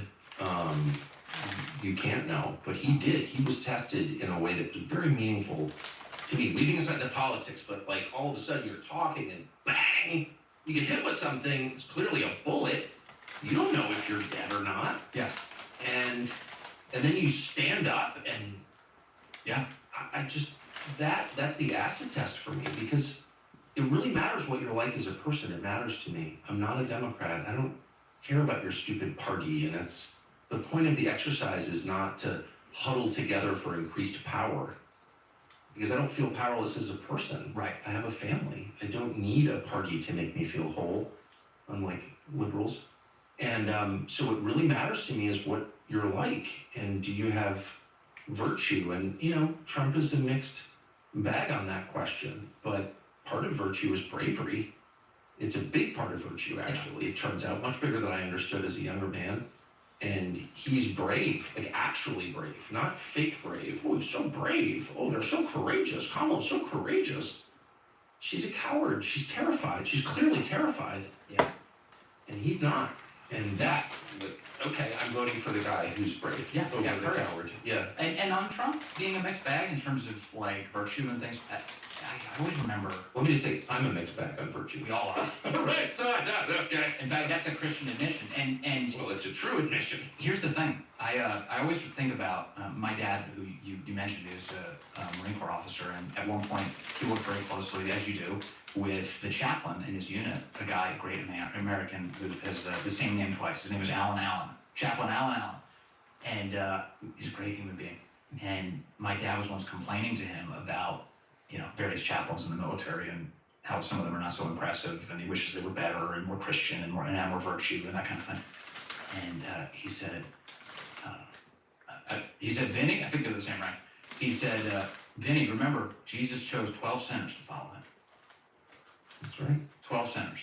And he was right about that. And I always keep that in mind. It's before I start judging other people for their moral I failings. agree. The people who were tasked with advancing the greatest message humanity's ever known had immense failings. Paul murdered Christians. Yes. And Peter was a coward. yeah. So I mean, it's just Denied Jesus 3 times as predicted because he was too afraid. Yeah. I agree completely. Most important apostle. so they just God chooses unusual vehicles. I think that's right. And I just in a time where reality itself is hard to identify or even define, in a digital world, in an AI world, it's hard to know what is real. Everyone is struggling with this. One thing that is absolutely real is that when you're shot in the face unexpectedly, Yeah. We can see something deep about who you are. And we saw Trump live on camera. We saw something about him that was just remarkable. It was absolutely remarkable. It was animal. It was in a good way. It was just it was great. It was totally great. And I must say, I talked to him that night, and the night he was shot, that Saturday night maybe? Yeah. I think. And I was in Maine, but I talked to him, and he didn't mention anything about himself.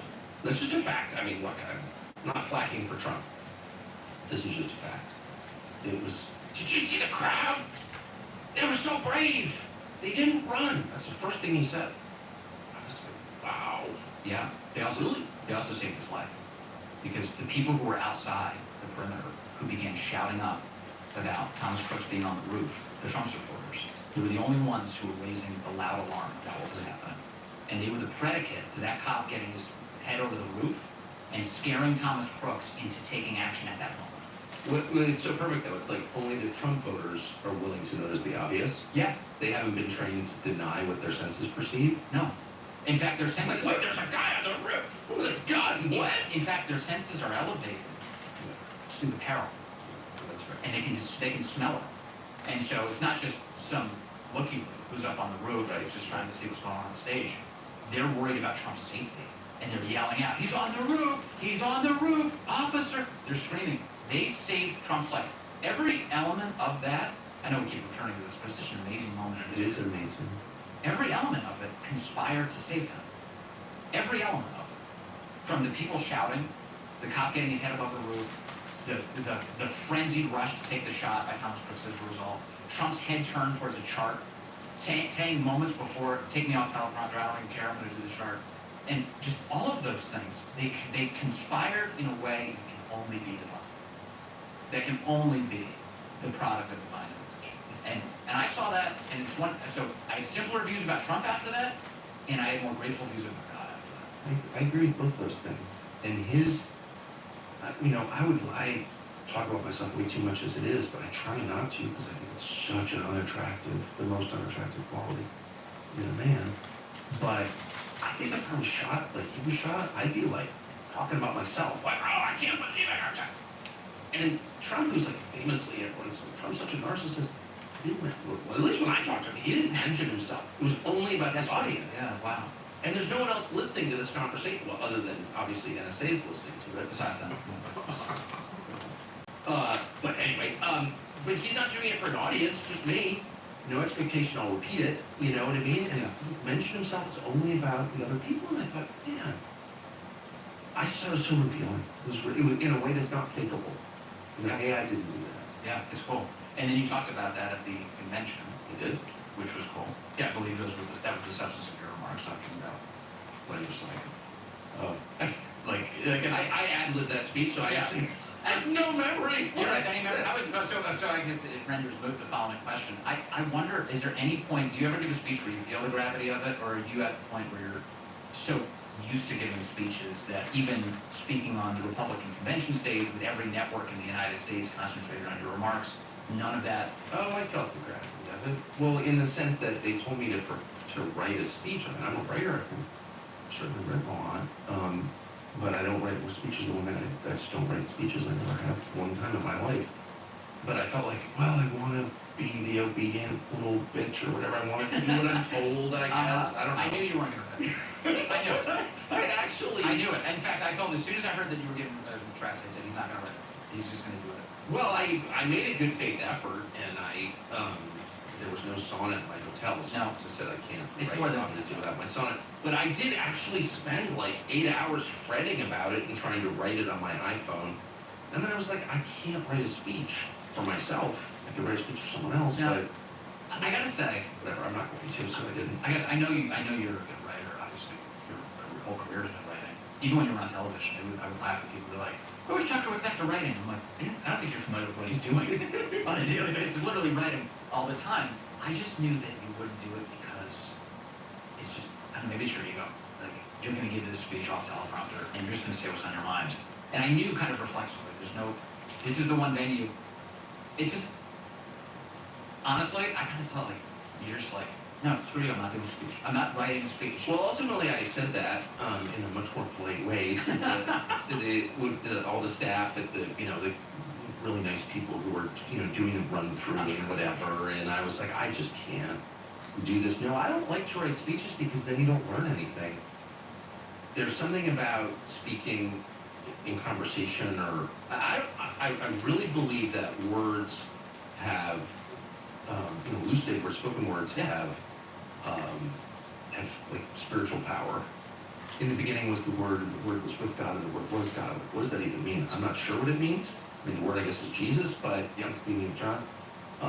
But there's something about we tell the truth. And we don't just know the truth or believe the truth. We tell the truth. There's something about using the one thing that we have that the rest of the animal kingdom doesn't have, which is the power of speech that makes things real and that gives them power. Anyway, I find that when I talk, I think everyone finds this if you think about it, that saying something out loud allows you to understand things. Like you learn. In other words, we think of language as something that we use to inform or educate others. I'm going to tell you something. I do it for a living. Here are my views. But what we miss is that we're being educated too. Like we're learning. The speaker is learning as he speaks. Well, Do you ever experience this? words have immense power, for sure. Words are so, and for the reasons you just like. But they change the speaker, not just the listener. And and especially like, when you repeat something over and over, it establishes a groove in your mind so that you kind of can draw Yes, upon that's it right. Exactly. to use it again. So speaking is very helpful in that way. Repetition is a good way to learn anything. Yeah. But if you're deprived of the tools, it's disorienting. And it What leads does that mean? Meaning, like, the left's current program, which has been a program for a while that many of us were late to detect, Shut up, racist. was to change language in such a way. Yeah. Shut up racist is a perfect example. To change language in such a way that you can't even think clearly about what's going on. That reality is so distorted by your lack of vocabulary that, or by your distorted vocabulary, that you're incapable of resolving the problem. You can smell that there's a problem, but you don't actually know how to navigate out of it. This is like gender affirming care is a perfect example of that. Gender affirming.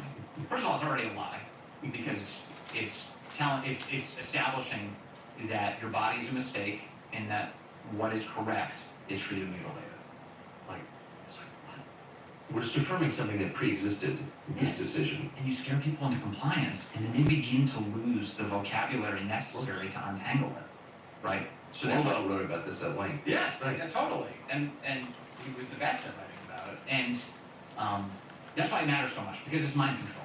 Yes, Words are mind control, 100%. and the ability to speak to an audience and to first of all learn for yourself, but also to detect what they're actually picking up Yes. is a skill that you have, for sure, and it's made you successful.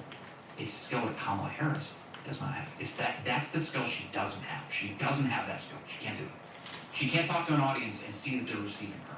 She doesn't know what they're receiving. She can't read their body language. She doesn't know, like, how to change her tone. Have you ever noticed she tells these jokes, nobody laughs, and then she tackles to herself? Yes. It's because she isn't able to connect on a human level because she's not all that interested in what they're saying through their expressions, through their reactions. Well, she's certainly missing out on one of life's greatest and richest experiences, which is to feel the vibe of other people. Yeah. I mean, that's kind of the only reason to be alive, really. And it's like the most beautiful, great, fun thing ever. And speaking in public is the easiest thing you could ever do. You just can't worry about it. And as long as you don't worry about it, everyone would be great at it, actually, including Kamala Harris. Mm-hmm. I don't know her. I've never even met her. I have relatives who know her, actually. They see she's kind of amusing. They don't hate her. Yeah. But she's obviously terrified. She's obviously afraid. I look at her, I'm like, ooh, you're afraid. She's scared to death. She's scared to death. That's the first thing I register when I see her. Yeah. That woman is afraid because she knows that she's fraudulent and Like a caged animal that will hurt someone. She's a fascist. Yeah. No doubt. No one ever mentions that. Like Biden just had, 50 years of life in Washington, kind of the precedent of how things are done in a restrained republic kind of seeped into him. She's coming from a different world. She's coming from California, which is post-political. It's a one-party state. And she has no problem using force at all.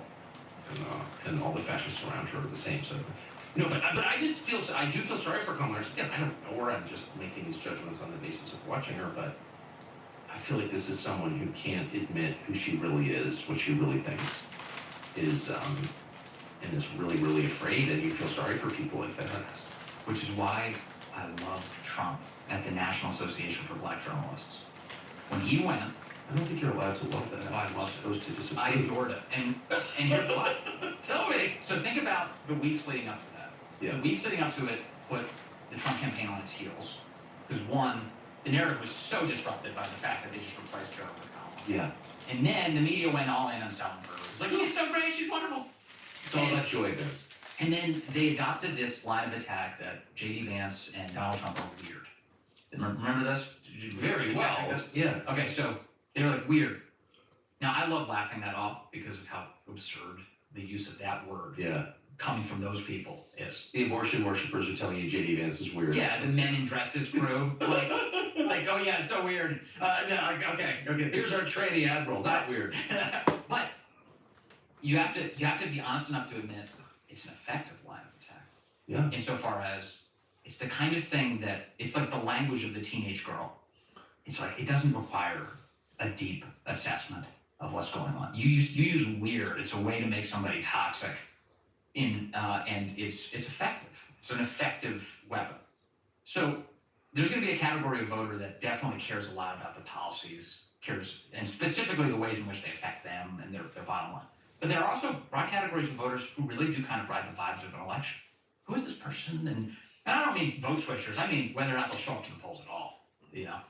And so, okay, weird's one line of attack. What's the line of attack on Kamala? She's a phony. She's fraudulent. She's fake. Now, if Trump gets up on a stage and he goes, Kamala Harris is a phony, does CNN cover that? Does the New York Times put it on A1? Does, Washington Post, do any of these news outlets? No. But if Trump goes on stage and goes, she's black? Like 5 minutes ago she was Indian, now she's black? I don't know. I love them both, but somebody's got to answer that question. Everyone went crazy, and it was perfect. And the reason it was perfect was because it forced all of the places that hate Trump to carry his remarks, and it fed an underlying. The subtext of that entire exchange is Kamala Harris is a phony, and it implants it right into the lifeblood of the United States. Like people get to see it no matter where you. I wish they'd done that with Obama. He's half white, raised by white people. He's more white than he is black. Yeah. Culturally, and he is exactly one half white.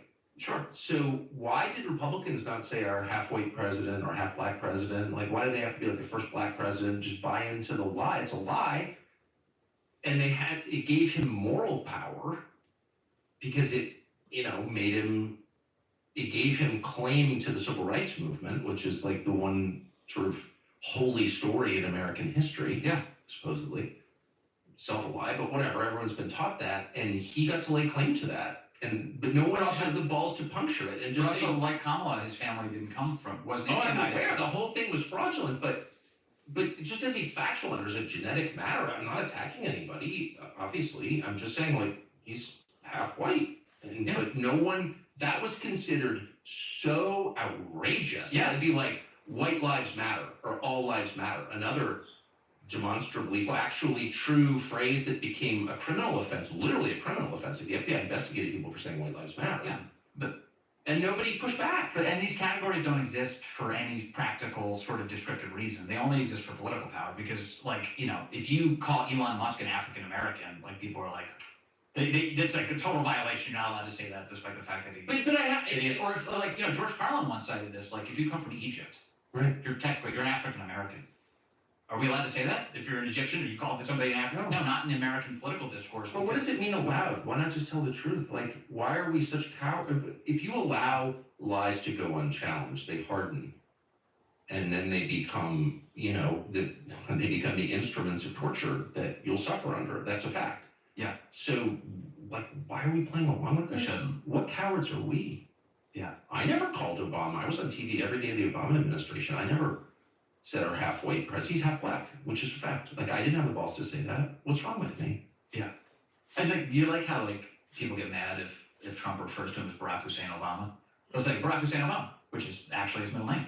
Yeah. And you can't. How racist is he for saying that? Why am I playing by your rules anyway? Because somebody was named Saddam Hussein. Now I can't say Barack Hussein Obama. Like, what is? It actually matters though. If you decide that you're going to lie, because someone is quote making you, like, whose fault is that? It's yours. Yeah, and there's a lot of that going on. unfortunately. So I keep interrupting you. What is going to be the theme of this convention? It starts today. I mean, it's going to be. I mean, you'll see the chaos on the outside, but on the inside, you're going to be served an endless stream of lies about the current state of our country. They'll tell you that the misery that exists within it is not actually happening, that people are far happier, that that things are fine. Also, you're going to get this weird. So she's going to run as the incumbent, basically. They want everything. They want it both ways. Because they're going to lie to you about the current state of affairs, and then they're going to tell you what her day one agenda is, as if she didn't have power to begin with. Right? So they're doing, and the Trump campaign's been great on this. They said her day one was 3.5 years ago. So let's stop pretending that it's starting. So that's why, I mean, they could make her president. I mean, they could 25th Amendment Biden. I mean, they basically already have, in effect, if not literally, but they could just make her president. They probably by all rights should, because she does seem non-senile. But they won't, because they don't want her to have to take responsibility for the current state of the country. That's my guess, I don't know. Yeah, or they're so wrapped up in the idea that, oh, we shouldn't give it to her this way because if we give it to her with the election, it's more legitimate or something. Like, the woman shouldn't have to be made president by virtue of the 25th Amendment. The first woman president, like, just, we settled on her. I don't know what their thinking is on that. Oh, are they doing the first woman thing? They're doing the first gender. Really? Yeah, of course. Oh my goodness. That's gonna be a big thing this week. First woman? The first woman president? Yeah. Yeah. It's just crazy that, like, since we've already established that there's no definition of woman, like, why should I care? Tell me why I should care. 100%.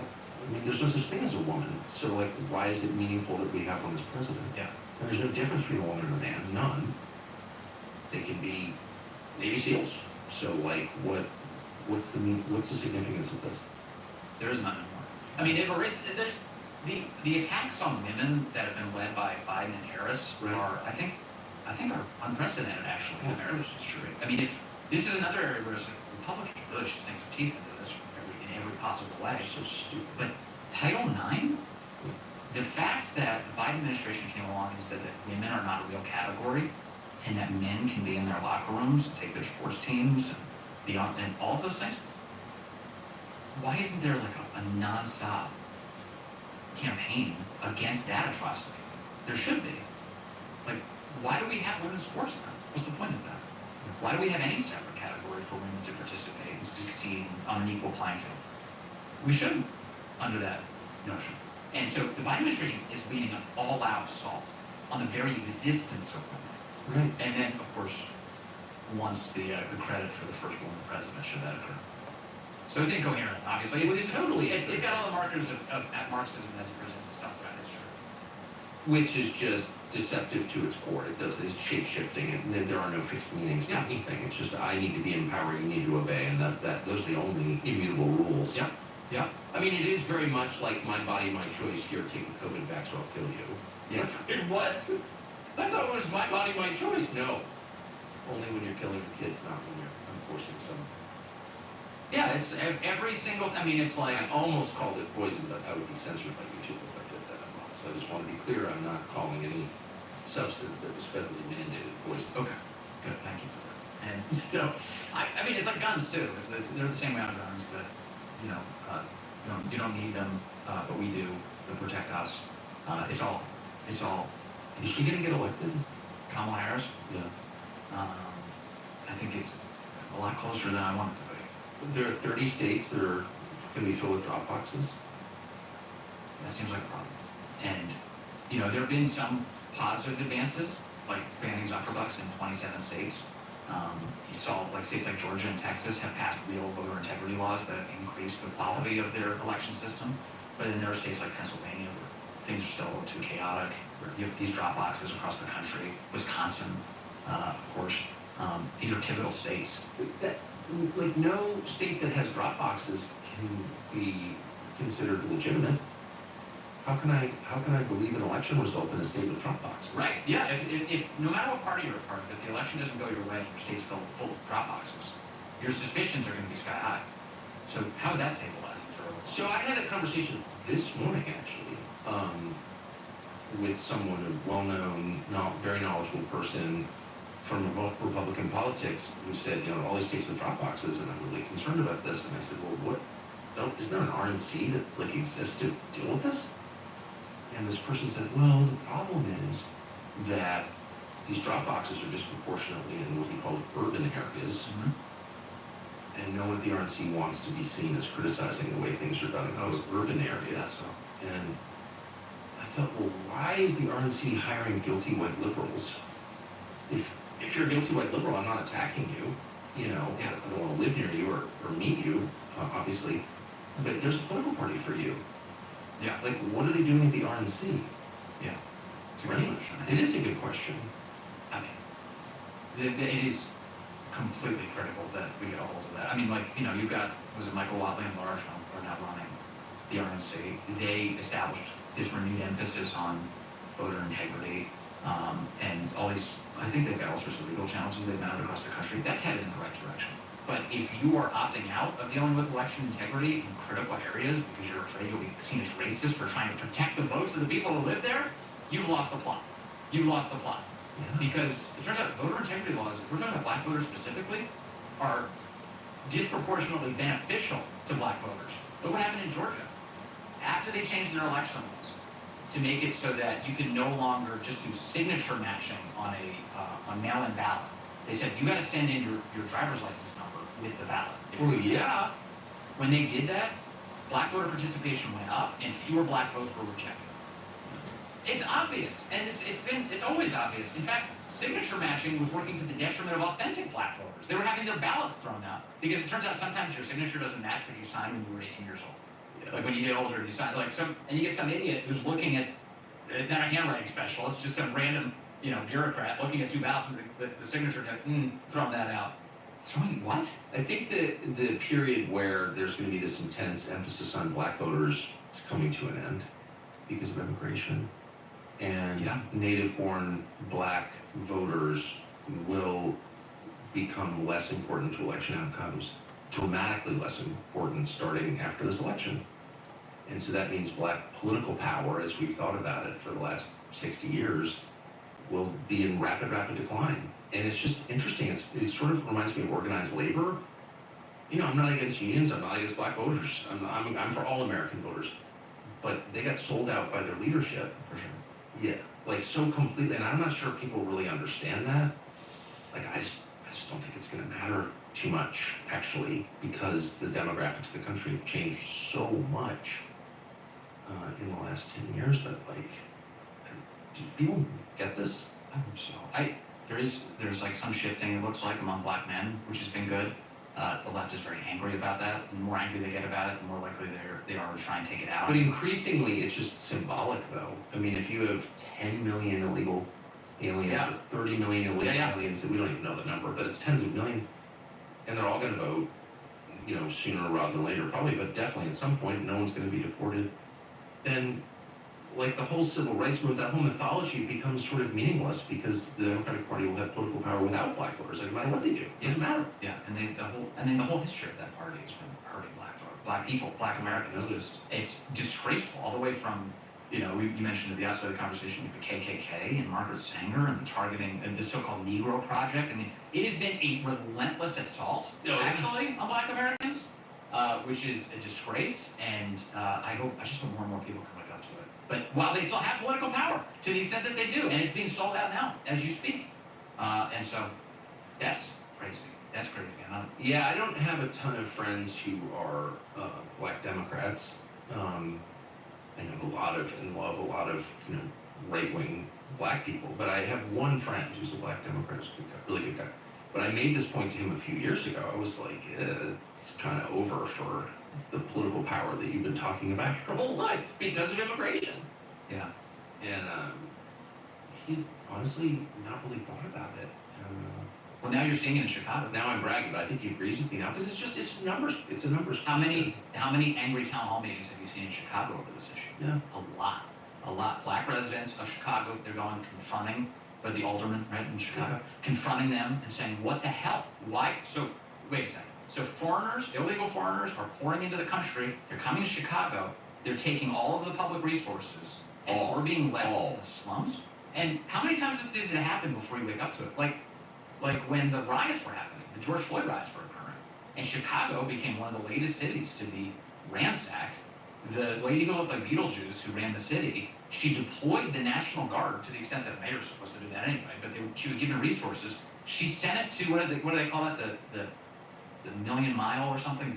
The really nice area of Chicago, where all of her donors live, like the richest area of Chicago. Meanwhile, the South Side left defenseless. People getting murdered in the streets, losing their lives, places being wrecked because she refused to protect the most vulnerable because she had no interest. I saw this during Katrina in New Orleans. French Quarter was fine. All the cops were in the French Quarter. Lower Ninth, nobody. I saw it. Yeah, no, of course. It does sort of raise the question. I mean, this is the purpose of ginning up racial hostility, obviously, is to make people vote against their own interests, their demonstrable interests, because they so despise or they're so afraid of the other party coming to power on racial grounds. Yeah. That's what is actually happening. Sorry. It's totally crazy. So, Kamala's campaign is about what? This week it's joy. It's joy. This weekend, that's what they keep telling everybody. I could think of it being about a lot of different things, but joy is the most preposterous of all because For sure. she's so obviously joyous. She's kissing her husband with a mask on. So this is the most joyless person I've seen lately. Well, that's consistent. The pitch is opposite of everything. But why? That's like I've never really figured it out. Like why an effective lie is always like a few degrees off from center, from the truth, right? Yeah. Isn't it? I mean, last week she was like, "I'm for no tax on tips now." Like the Trump policy. Yeah, I saw that. Now, I'm for no tax on tips. She said, "Okay, what? Where did that come from?" "Oh, I'm going to secure the border." What? Who are you? Like, will you stop lying to us? But why not instead, but that's not how normal people lie. Normal people, like, I catch you doing something wrong, and it's not as bad as it looks, but you don't whip around and accuse me of doing the exact thing that I caught you doing. Like, what is that? No, that you do in an abusive relationship. Projection. Really? Yeah, in an abusive human relationship. And this is kind of like the classic sort of like cheating on your wife and trying to figure out a way to survive it. Yeah. You start blaming her as the sinner, right? So this is the Democratic Party's relationship with Americans is an abusive one. I actually saw that once. I was actually, probably shouldn't tell. I was with somebody who, I wasn't there for this, but he got caught cheating. And I was like, whoa, not a good person. And I said, what did you say? And he said, I screamed at her for spending too much at Saks on her credit card.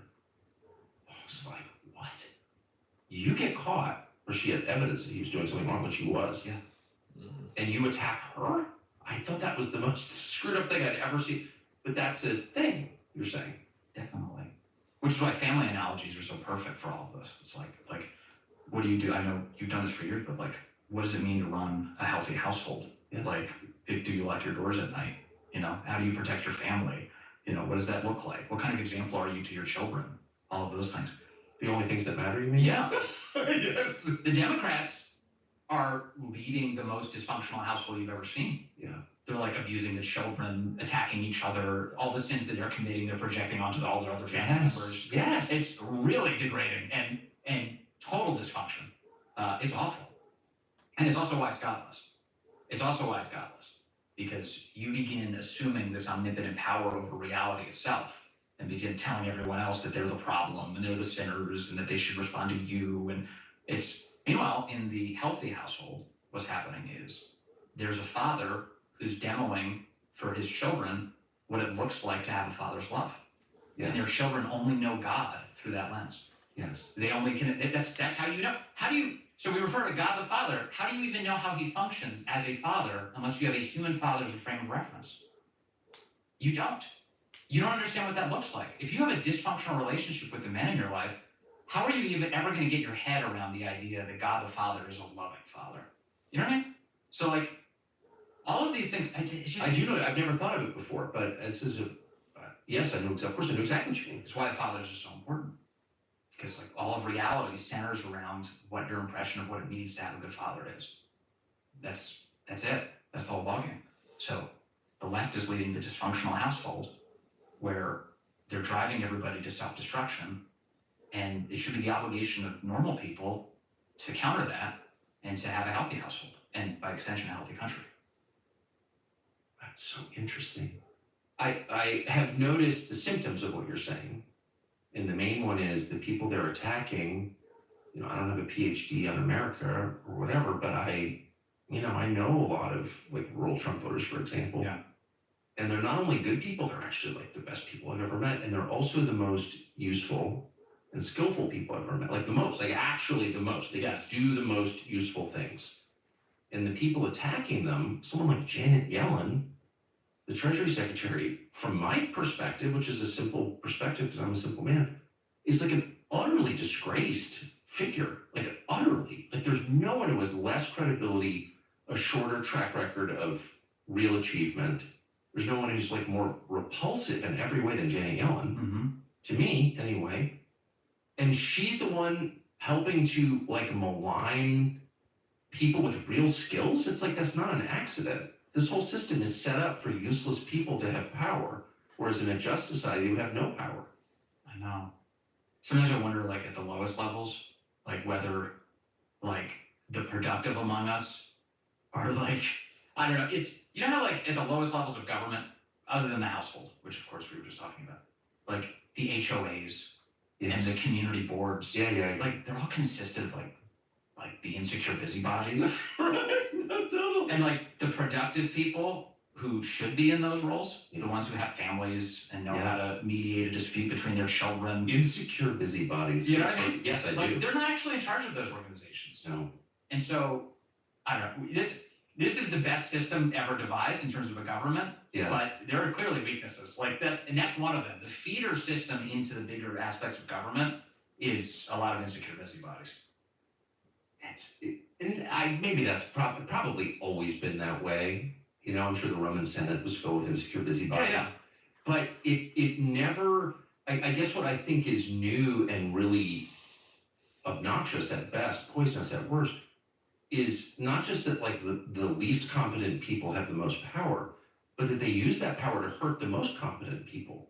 That is just crazy to me. It is. Like you would think like they would, at least for self-interest reasons, they would say, well, people actually know how to run a power grid or fly an airplane or perform heart surgery. Like we shouldn't attack them on the basis of their skin color because we like need those people. We don't want to be Zimbabwe. But they seem to want to destroy all those people. Do you feel like that's gotten worse? I mean, obviously. Oh my gosh, yes! Like you asked me earlier about like the distance that the ruling class has from the rest of America. You'd probably be better at answering that question. Like, I don't know. I mean, I obviously have, I guess I'm part of the ruling class. I've been in it my whole life, and I do think it gives me a better perspective on how lame they are. And there's no mystery for me. I know exactly who they are because I know them. But and I have total contempt for them. Whoa, trying to control it. No, my conclusion, just based on the evidence, again, it's hard to know intent, impossible really, but just on the basis of outcomes, is that the whole point of the program is not to uplift anyone, it's to hurt people, specifically Christians above all, but also anyone who's productive, free-thinking, people you really need, like the guys who designed and run the power grid, like those are the people you need most. yes. First responders, firemen, cops, EMTs, airline pilots, like it's not just like, oh, we need more incompetent airline pilots. It's that we need the current group of airline pilots to die because they have skills that we'll never have. I mean, I feel like this whole system is based on hatred, born of envy. That's the way I read it. And you look, there are a couple foreign countries, South Africa and Zimbabwe particularly, where the whole point wasn't to like redistribute the land to the landless. That didn't actually happen. All the land went to the people with political power. The point was to crush the farmers because the farmers were too productive, and that was offensive to the people in charge. It's like, you go get that yield out of that land in your tobacco or whatever you're growing. They couldn't, so we have to crush and kill them. They killed them, a lot of them. And so I feel like the hurting people is the point. That does feel, it's definitely not about helping black people or helping trans community or helping immigrants. I probably wouldn't be totally against it if it was. I like helping people, but it's not. It's not But if about your policies, like all of that is enabling their destruction. the enabling is what's happening. So like, this whole like the needle exchange programs, like the left has been on this for years. Hey, you're gonna help people continue to inject drugs into their bodies. That's the plan. Like all of the marijuana initiatives, like you're gonna dull people. The plan is to broadly dull the American people. The trans stuff, you're gonna tell people, yes, your body's a mistake. The only intervention is my big corporate donor getting rich off of your misery for the rest of your life. Like that's, again, to go back to the family analogy. In a family, you would intervene. In a healthy family. In a dysfunctional family, you would enable. And that's what they're doing. They're enabling destruction.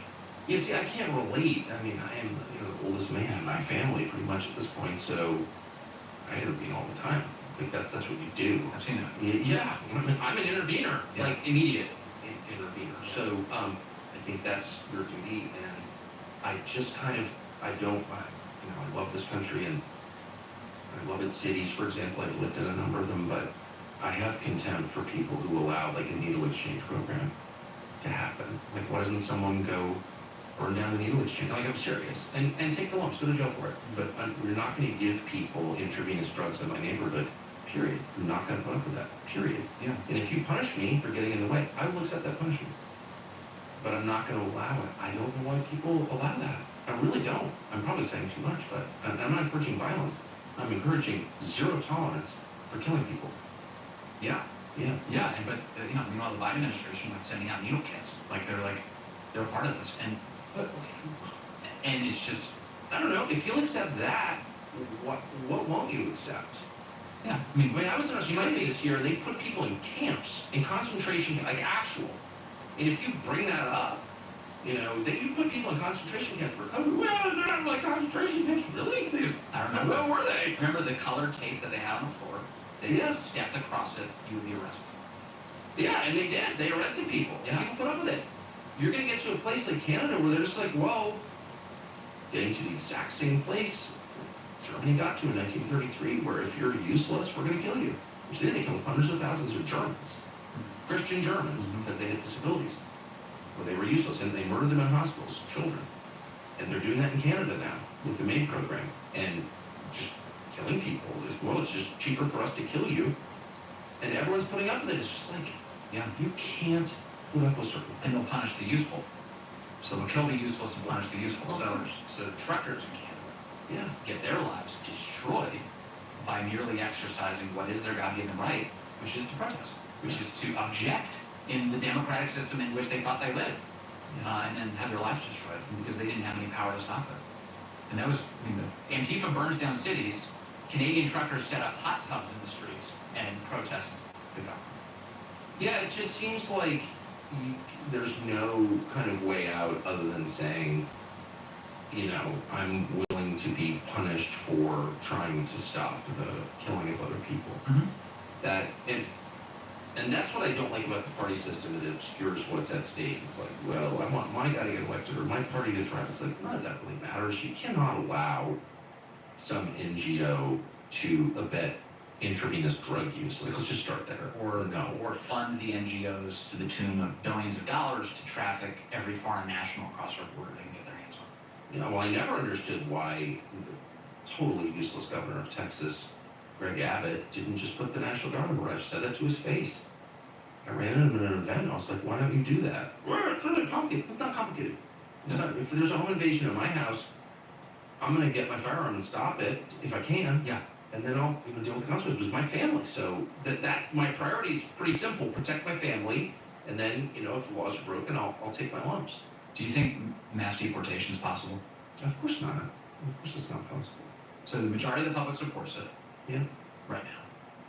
They don't have the stomach for the images of it, obviously.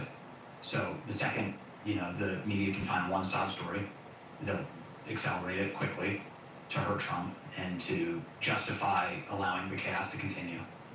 And I do think there's a middle ground. I don't think you have to do mass deportations. I think if Washington was responsible enough, which of course we know the answer, they're not. But if they're responsible enough, they could just create the conditions whereby people wouldn't be able to, of course, live here and to take from us. So pass nationwide E-Verify. Like literally force businesses to have to hire workers who are allowed to work for them. But we're so far past that, because that presupposes that, you know, the immigrants are, all they're getting is access to our labor markets, right? Even if I would stop people from working without papers, Right. without the legal right to work. But we're bringing in tens of millions of people and giving them flat out subsidies that are much higher than American citizens are receiving. Sure. Yeah. So we're paying them to come here. We paid for their travel up here indirectly. State Department's doing it, UN's doing it at scale. And then once they get here, it's just like, it's a piñata party with US tax dollars. A bankrupt country is paying people to invade it. So at that point, it's like, what are we really looking at? Well, you're looking at suicide. Like, you're looking at a country that's trying to destroy itself, or whose leaders are trying to destroy it. And then that's when you reach like the point, like, I just have to say more prayers about this. I don't know. I know, but you have to. But if you had like a real administration that could come in, who had the will to do it, you cut off all of that. You don't need someone who can explain it. You know, words matter. Someone who can just get up and say, not against immigrants, but this is obviously suicide, and we're not going to participate in it. Is JD Vance a good explainer?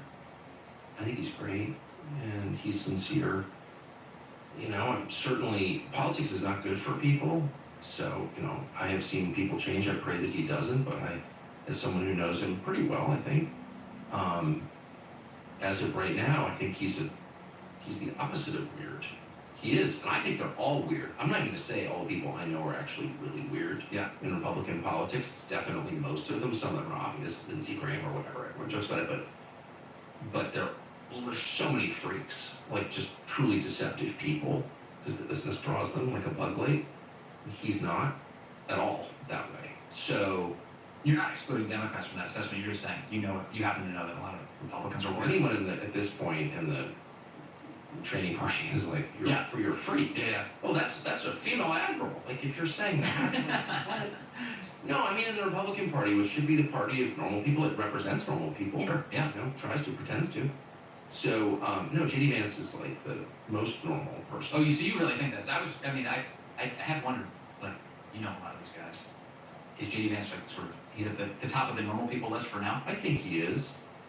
There are a couple who are really normal. In my opinion, this is just my opinion, whatever, one man's opinion, but Senator Schmidt from Missouri is a wonderful man. I like an actual good person. I know that for a fact. So, you know, I'm sure there are others. Yeah. I like Tommy Tuberville. Yeah, I don't know him, but I just talked to him a lot. I thought he was a hero for the abortion fight. Yeah, I completely agree. No, look, I'm generalizing. I'm just disappointed in the party, but there are certainly a ton of freaks. JD's not. He's like a normal person. Yeah. And he's legit smart. So yeah, he could definitely make the case. And what purpose does he serve? Is it just to explain, or what purpose does he serve working with Trump, do you think? Well, again, these are just, I mean, my opinions. I don't really know the answer. How does Jordan do an interview with me? I just want to know. I genuinely want to know. Because I know you're a fan of JD. I am, yeah. And I want to know why. Yeah, I've known him since long before he got into politics. So I have, you know, a sense of him as a person, I think, because politics does, you know, it's a very weird business. Yeah, for sure. Well known. Since unlike me, you still live in Washington. But from my perspective, I mean, I can't speak to why Trump chose him. And it was Trump who chose him, you know, facing enormous pressure from sleazy anti-American Republican donors who have all kinds of agendas, none of which have anything to do with life in the United States. Trust me. Really, really unbelievable people, but in a bad way. But he faced them all down and chose this guy because he wanted to. So from my perspective, the message that JD Vance's pick sent was, there is more to the Trump phenomenon than just the man. There's a set of ideas, or at least impulses, I don't know, ideas, but just the basic concept is a leader of a country should look out for his own country. It's like not hard.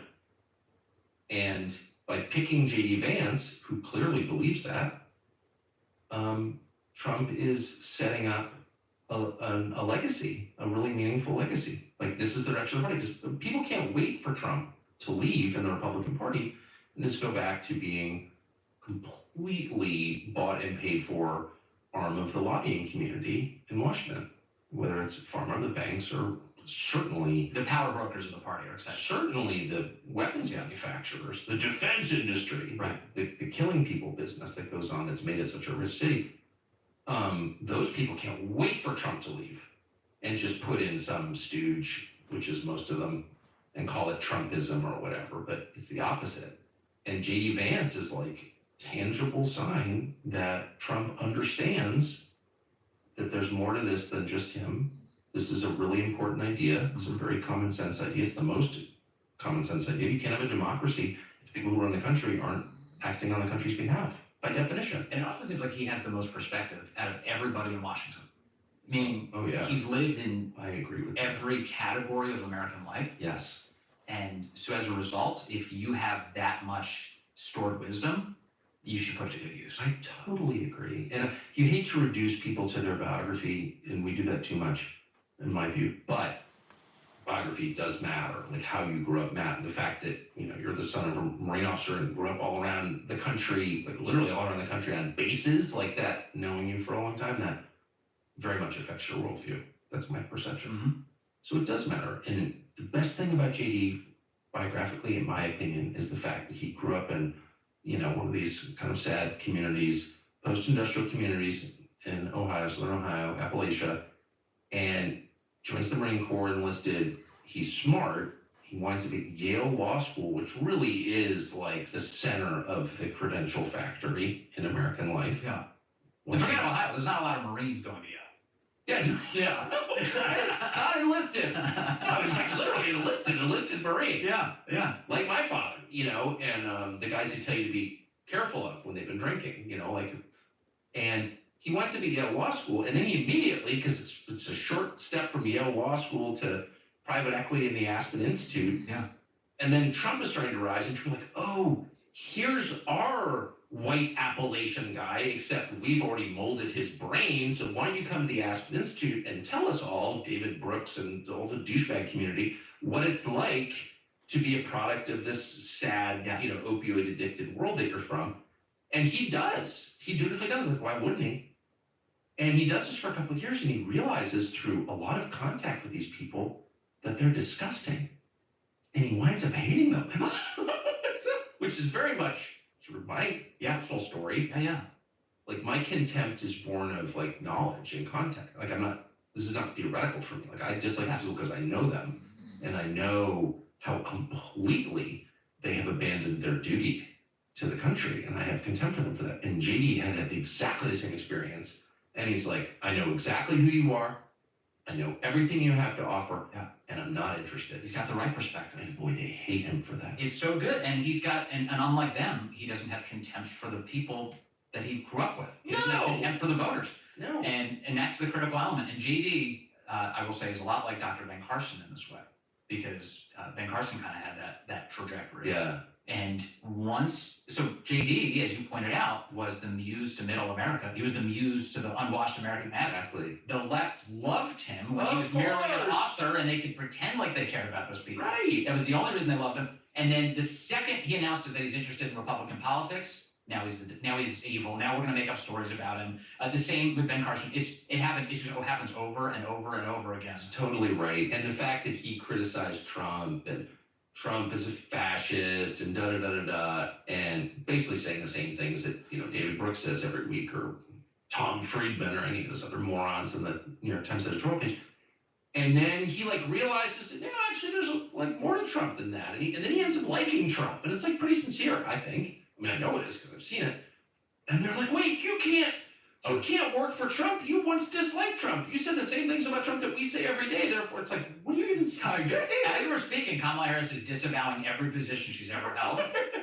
And the idea that you'd be critical, be like, oh, you didn't like Trump once? Well, I I very much like people who change their views on things, sincerely change their views, don't just tailor their views to whatever's Yeah. expedient, but who actually have had, we used to call it growth. Remember that? When Yeah. people grew? They like sorted through the evidence and realized they were wrong. I mean, I've had that experience so many times. I'm sure you have also. For sure. I like that. Yeah. I like that. Tell me, that's why I like AA meetings. Tell me how wrong you were. Like, admit it. Admit how powerless and flawed you are. And now I'll trust you. Yes. I don't trust you if you pretend to be God, because you're not. Yeah, exactly right. Right? Yeah. You just take everything apart and just stare out on the floor and see what fits together again. But those are honest people. Yeah. And the dishonest ones, which is most people in authority, are like, well, I've always thought that, whatever, men can become women or whatever. Trans Visibility Day has been important to me since 1972. Like, what? Yeah. Yeah, or they just pretend like they never had those positions. Like, Barack Obama, he was like, oh, marriage is only between a man and a woman. It's like not anymore, not apparently. And he's never looked back. Well, it's always it's said it's the closet cases that are like so weird on that subject. You know what I mean? I've seen it so much. It makes them so uncomfortable that they kind of like go too far in the other direction. You know what I mean? Yeah. No, I'm serious. That's pretty funny. Like dating 10 women at once. Did you see the video of Biden at the debate in 2007, Democratic debate, announcing that Barack Obama had an AIDS test? Yes, I think I. Oh, it's the funniest video ever. Biden was active. This is all the things that happen that get lost that nobody recalls. But in fact, I think we put it up on our X feed. This is so good. But Biden, who really is like a soulless person, said, "Well, I think AIDS is a real problem in the African American community, and I think we should all get AIDS tests. I mean, Barack Obama had an AIDS test." But then there's a cut of him Obama being like, "I hate you." And then Biden's like, he just lets it hang there for just 1 second. He's like, which is totally good, and which, I think he's negative, but I mean, all men should get an AIDS test. Obama's so mad. So mad. Because everybody in Democratic politics knows that Obama, they all think that Obama is on the down low. Like, they all think that. Trust me, they think that. Well, there's actual evidence for this. I mean, because I'm aware. David Garrow's biography, he wrote about it. I'm aware. I've talked to David Garrow about it. And that book was, it was the definitive book. Yeah. Obama. That guy interviewed, so he won, what's the award? He won an award for his MLK book. And then He was Starting the Waters, or yeah. And then he goes on and he writes the single most in-depth book on Barack Obama that's ever existed. He's talked to literally everybody, like Obama's mailman, everybody, like anybody who's ever had any contact with girlfriends too. Former girlfriends. And that's where he got the letters where Obama was admitting his gay fantasies to a girl that he was seeing. And so the media refused to cover it, which was totally real. It was like, it's in the book. There's no denying it. I mean, Garrow is considered, I think, one of the most authoritative biographers alive. And, people just get rid of it. And Garrow's a liberal. But I think, I'm pretty sure, I can say conclusively that Garrow came to really kind of dislike Obama and to think he was fraudulent during the writing of that book. And that book was, I don't know, it wasn't banned, of course, but it was suppressed. It was definitely. Yeah. Because it got to the core question, which is, who is this guy exactly? And he clearly has a lot of talents. I've always thought that about Obama. But he was also, like, there's deception at the core. Also, like, it kind of gives away the game, because if their whole belief is that it's totally normal to be gay, then, like, why wouldn't they just Well, I completely agree with that. Why wouldn't they just be like, oh, this is another great detail about his life that we just covered? Well, it's so weird to be, on the right or wherever I am, and feel like you're more liberal on this stuff than, like, the Democratic Party, because there are plenty of people in the Democratic Party who are still closeted. And it's like, by the way, I do not believe in getting into, I think people should be allowed to reveal as much as they want about their personal lives. Like, privacy is really important. In fact, it's essential. So it's not my place to get into that. But there are a ton. But the reason these really famous ones, and it's like, how dare you get up in everybody else and constantly lecturing everyone about their sex lives like it's your business. It's not. Just shut up about everyone's sex life, okay? Yeah. 1. 2, if you're like Mr. or Ms. Gay rights advocate and you're closeted, like, what? How can you live with yourself? Also, the core point with all of these stories is like, if you're leading your life in deception, why should you have any responsibility over the rest of ours? So if you're power, if you have power, it is reasonable to ask fundamental questions about what you're honest about and what you're lying about. I agree completely, and we all lie, and it's bad, but it's like super, super basic lies, ongoing lies like that. Yeah. It tells you a lot, and as a voter, you want to know that kind of stuff. Oh, like in Kamala Harris's case, you see the intern who once worked for her revealed what it was like working in her office in San Francisco. I think it was approximately exactly what you would expect. every time she walked in the morning, they had to say "Good morning, General." General. So like, I think a lot of people don't realize, like, I guess there is a formal title. You could refer to an attorney general as general, but it is so preposterous that almost nobody does it. It's so stupid. I know many attorneys general, many, more than 10, and I've never called a single one of them. No, and to the extent that you've ever talked to them about it, they're like kind of embarrassed by the concept. Like, you're not actually a general, so don't say that. Yeah. How many tanks do you have? Yeah, not generals. Yeah. So she would walk in the morning, and her expectation was that every single person would stand and say "Good morning, General." Yeah. Now, as you know, my dad is a Marine general. An actual general. And he told me, he's like, that story alone told me everything I need to know about her. Every single thing I need to know about her is encapsulated in that one anecdote. It's totally. You demand the interns, who are not allowed to make eye contact, stand up when you walk in and say "Good morning, General." Yeah. You should not have your hands on letters of power. Well, yeah, because it suggests hollowness, an insecurity, a fear. I mean, again, she's terrified. This person is terrified. She's been elevated far beyond her capabilities. And she knows that, of course. That's why she's so brittle. And, people like that are really dangerous. They're not centered. They don't have limits. Yeah. We just took a break and we were laughing about all the things that we can't say on YouTube that we believe. And really, I think the only three categories are if you claim that men cannot become women by tapping their heels together and wishing it so. If you claim that the 2020 election, that Biden didn't really get more votes than Black Jesus. If you question the election in any way, and what's the third? Oh, the vax. Yeah. Vax is great. Everything about the vax is great, safe and effective. And if you say anything to the contrary, those should just get demonetized, and then they take your channel away. But you can say pretty much anything. I think those are the only three guidance points I've received. Yeah, so that leaves a lot, doesn't it? So and I don't want to make directly clear that I totally believe in the vax, the 2020 election, and the training stuff. Yeah. Full blown. And I saw Bigfoot on the way in here. I don't know if people can hear that they say that. I think I did. I saw him on the way in. The Earth is flat, of course. 100%. That's moon landing fake. The moon landing's fake. I came around to that. I didn't believe. CIA killed Kennedy. No problem at all. Yeah. You can say all of that. But so you're saying everything we said before that, nobody could hear it? No. No. I was just endorsing those views. I think the vax is safe and effective. I just want to say that ivermectin is it's a horse dewormer or something. Sure. Yeah. So okay, here's my last, because we're trying to turn this around today, so I can keep going. But we have to get this into edit to bleep all the stuff that YouTube doesn't want you to hear, which you can get on our website, tuckercarlson.com, uncensored if you like. Here's my question. We both agree that there's no chance Kamala Harris gets, quote, elected president except through the unremitting lying by the American news media. Like, she's their candidate, they have to get her across the finish line.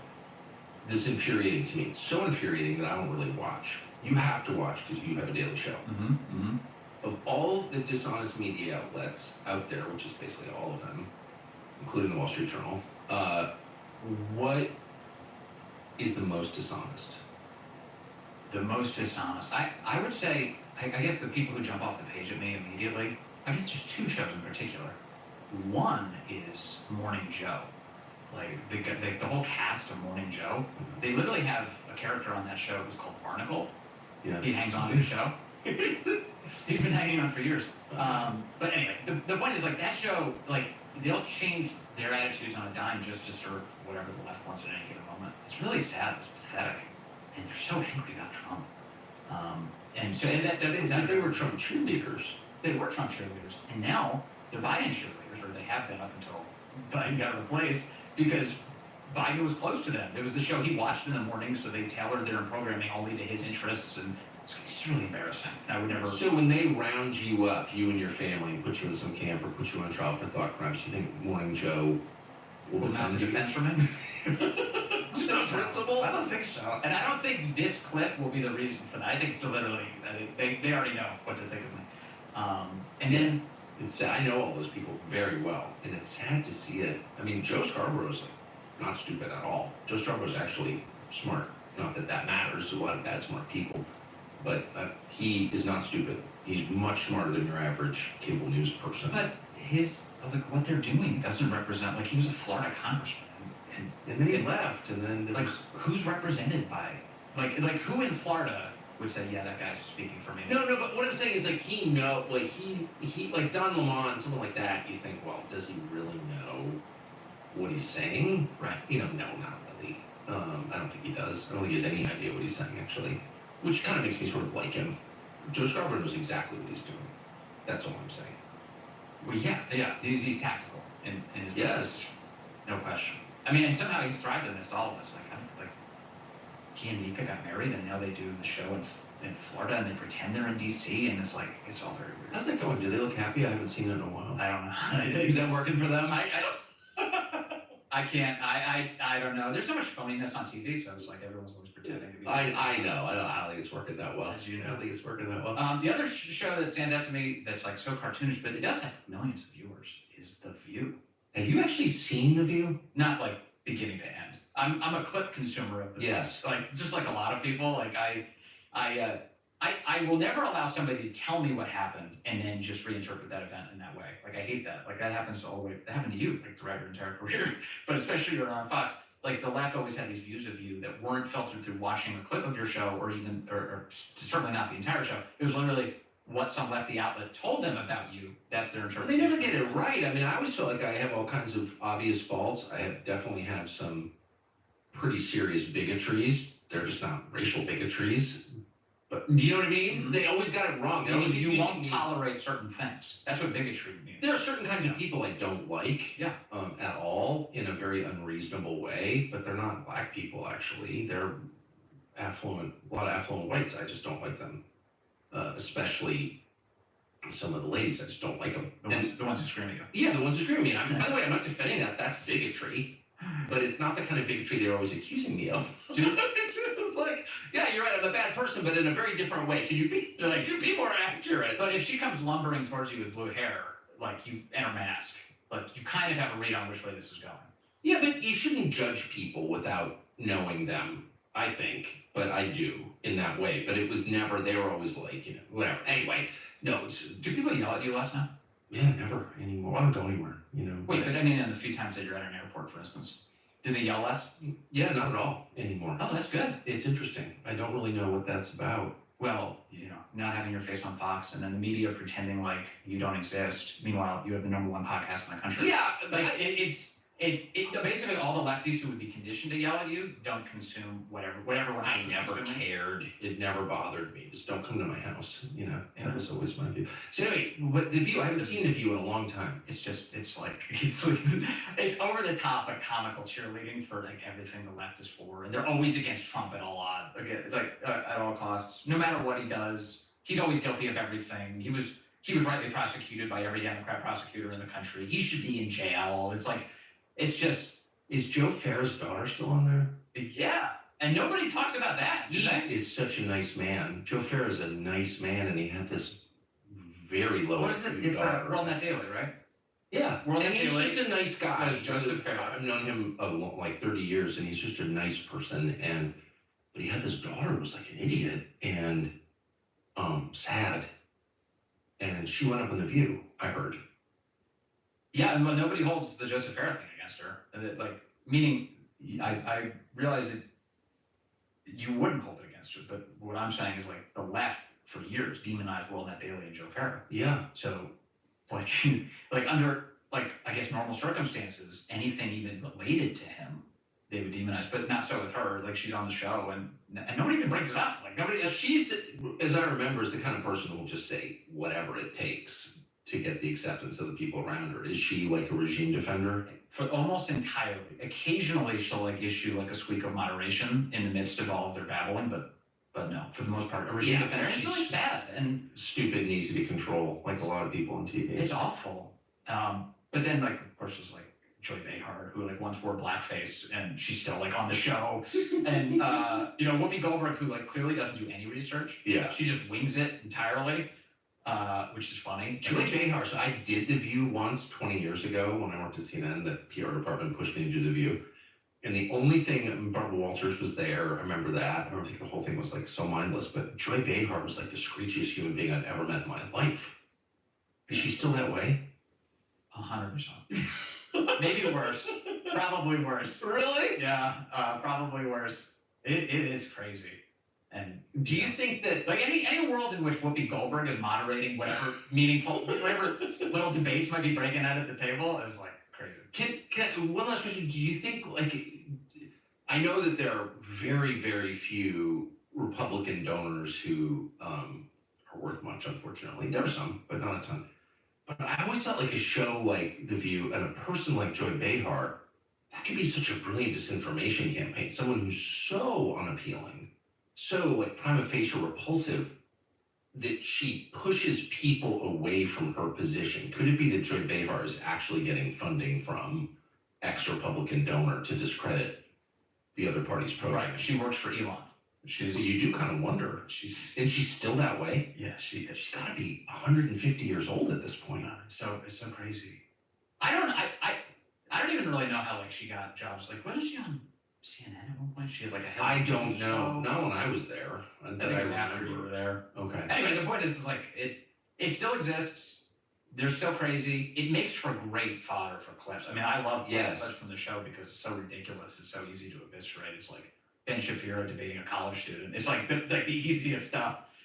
It's funny. Yeah, thank heaven for that. A Daily Show would be impossible without the rest of the media. Yeah, for sure. I remember certain Yeah. days when I had a Daily Show. Thank heaven I don't do that anymore. But they're like, oh my gosh, it's August. Like, what are we talking about? This is before Yeah. the news went totally crazy at all times. But you know, there's always some Tom Fox, our genius producer, would always be like, what? I don't know what to write about tonight. He'd be like, I'll send you some clips, and it would piss me off so completely. Yes. You know, like Don Lemon saying that a plane disappeared into a black hole. Right. And you're like, of course we have to do that. But you know, actually, now that I think about it, that may be the one thing he was right about. I was just thinking that exact same thing. That was the old Don Lemon. That was like Don Lemon before he decided to do That was whatever open-minded Jeff Zucker Don wanted. Lemon. Totally. Yeah. And I remember mocking him and being like, "Oh, that's so stupid." Compared to what? Like, what's the real answer? Yeah. And like, I think when he said that, there was like a panel of people on, and everyone looked so embarrassed that he said it out loud. Yes. But he stuck to it, and that was his greatest moment. Yes, I totally actually. And this is his greatest moment ever. And I think that. Correct me if I got this wrong. But he was profiled by like Atlanta magazine or something. Do you remember this? I don't remember the magazine specifically, but I may be getting this wrong, but he's sitting, and the reporter is a female reporter, very good writer, this woman. I think I know, but whatever. Anyway, she was, I can't remember who it was, but she's having lunch with Don Juan, and he's like, you know, in journalism. You know, think about journalism, Vince. Those who have been chosen to practice it, to stride its hallowed halls. Men like Woodward and Bernstein and myself. And he's giving this like impossibly pompous lecture. And the waiter comes up, and he's also like fussy and pompous. And Don Lemon goes, I'd like some lemon sorbet. And the pompous, fussy waiter goes, sure, it's actually pronounced sorbet. Which is like devastating. Actually, you mispronounced the name of the dessert.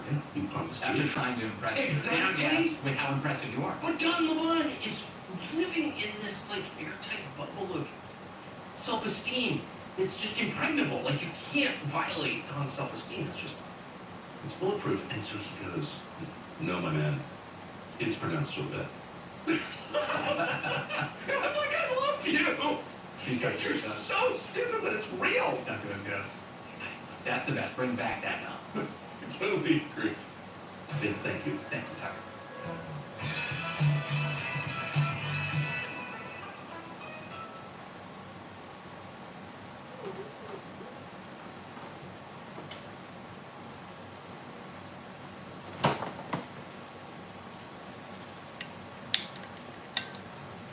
All right, so I don't know if you made it through that. I thought it was 2 hours, but it's 2.5 hours.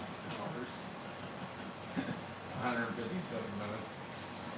And so, like, comment, ask questions, subscribe, share, and hit the notification button. Thanks for all the likes, and I'll see you next time around. Good night.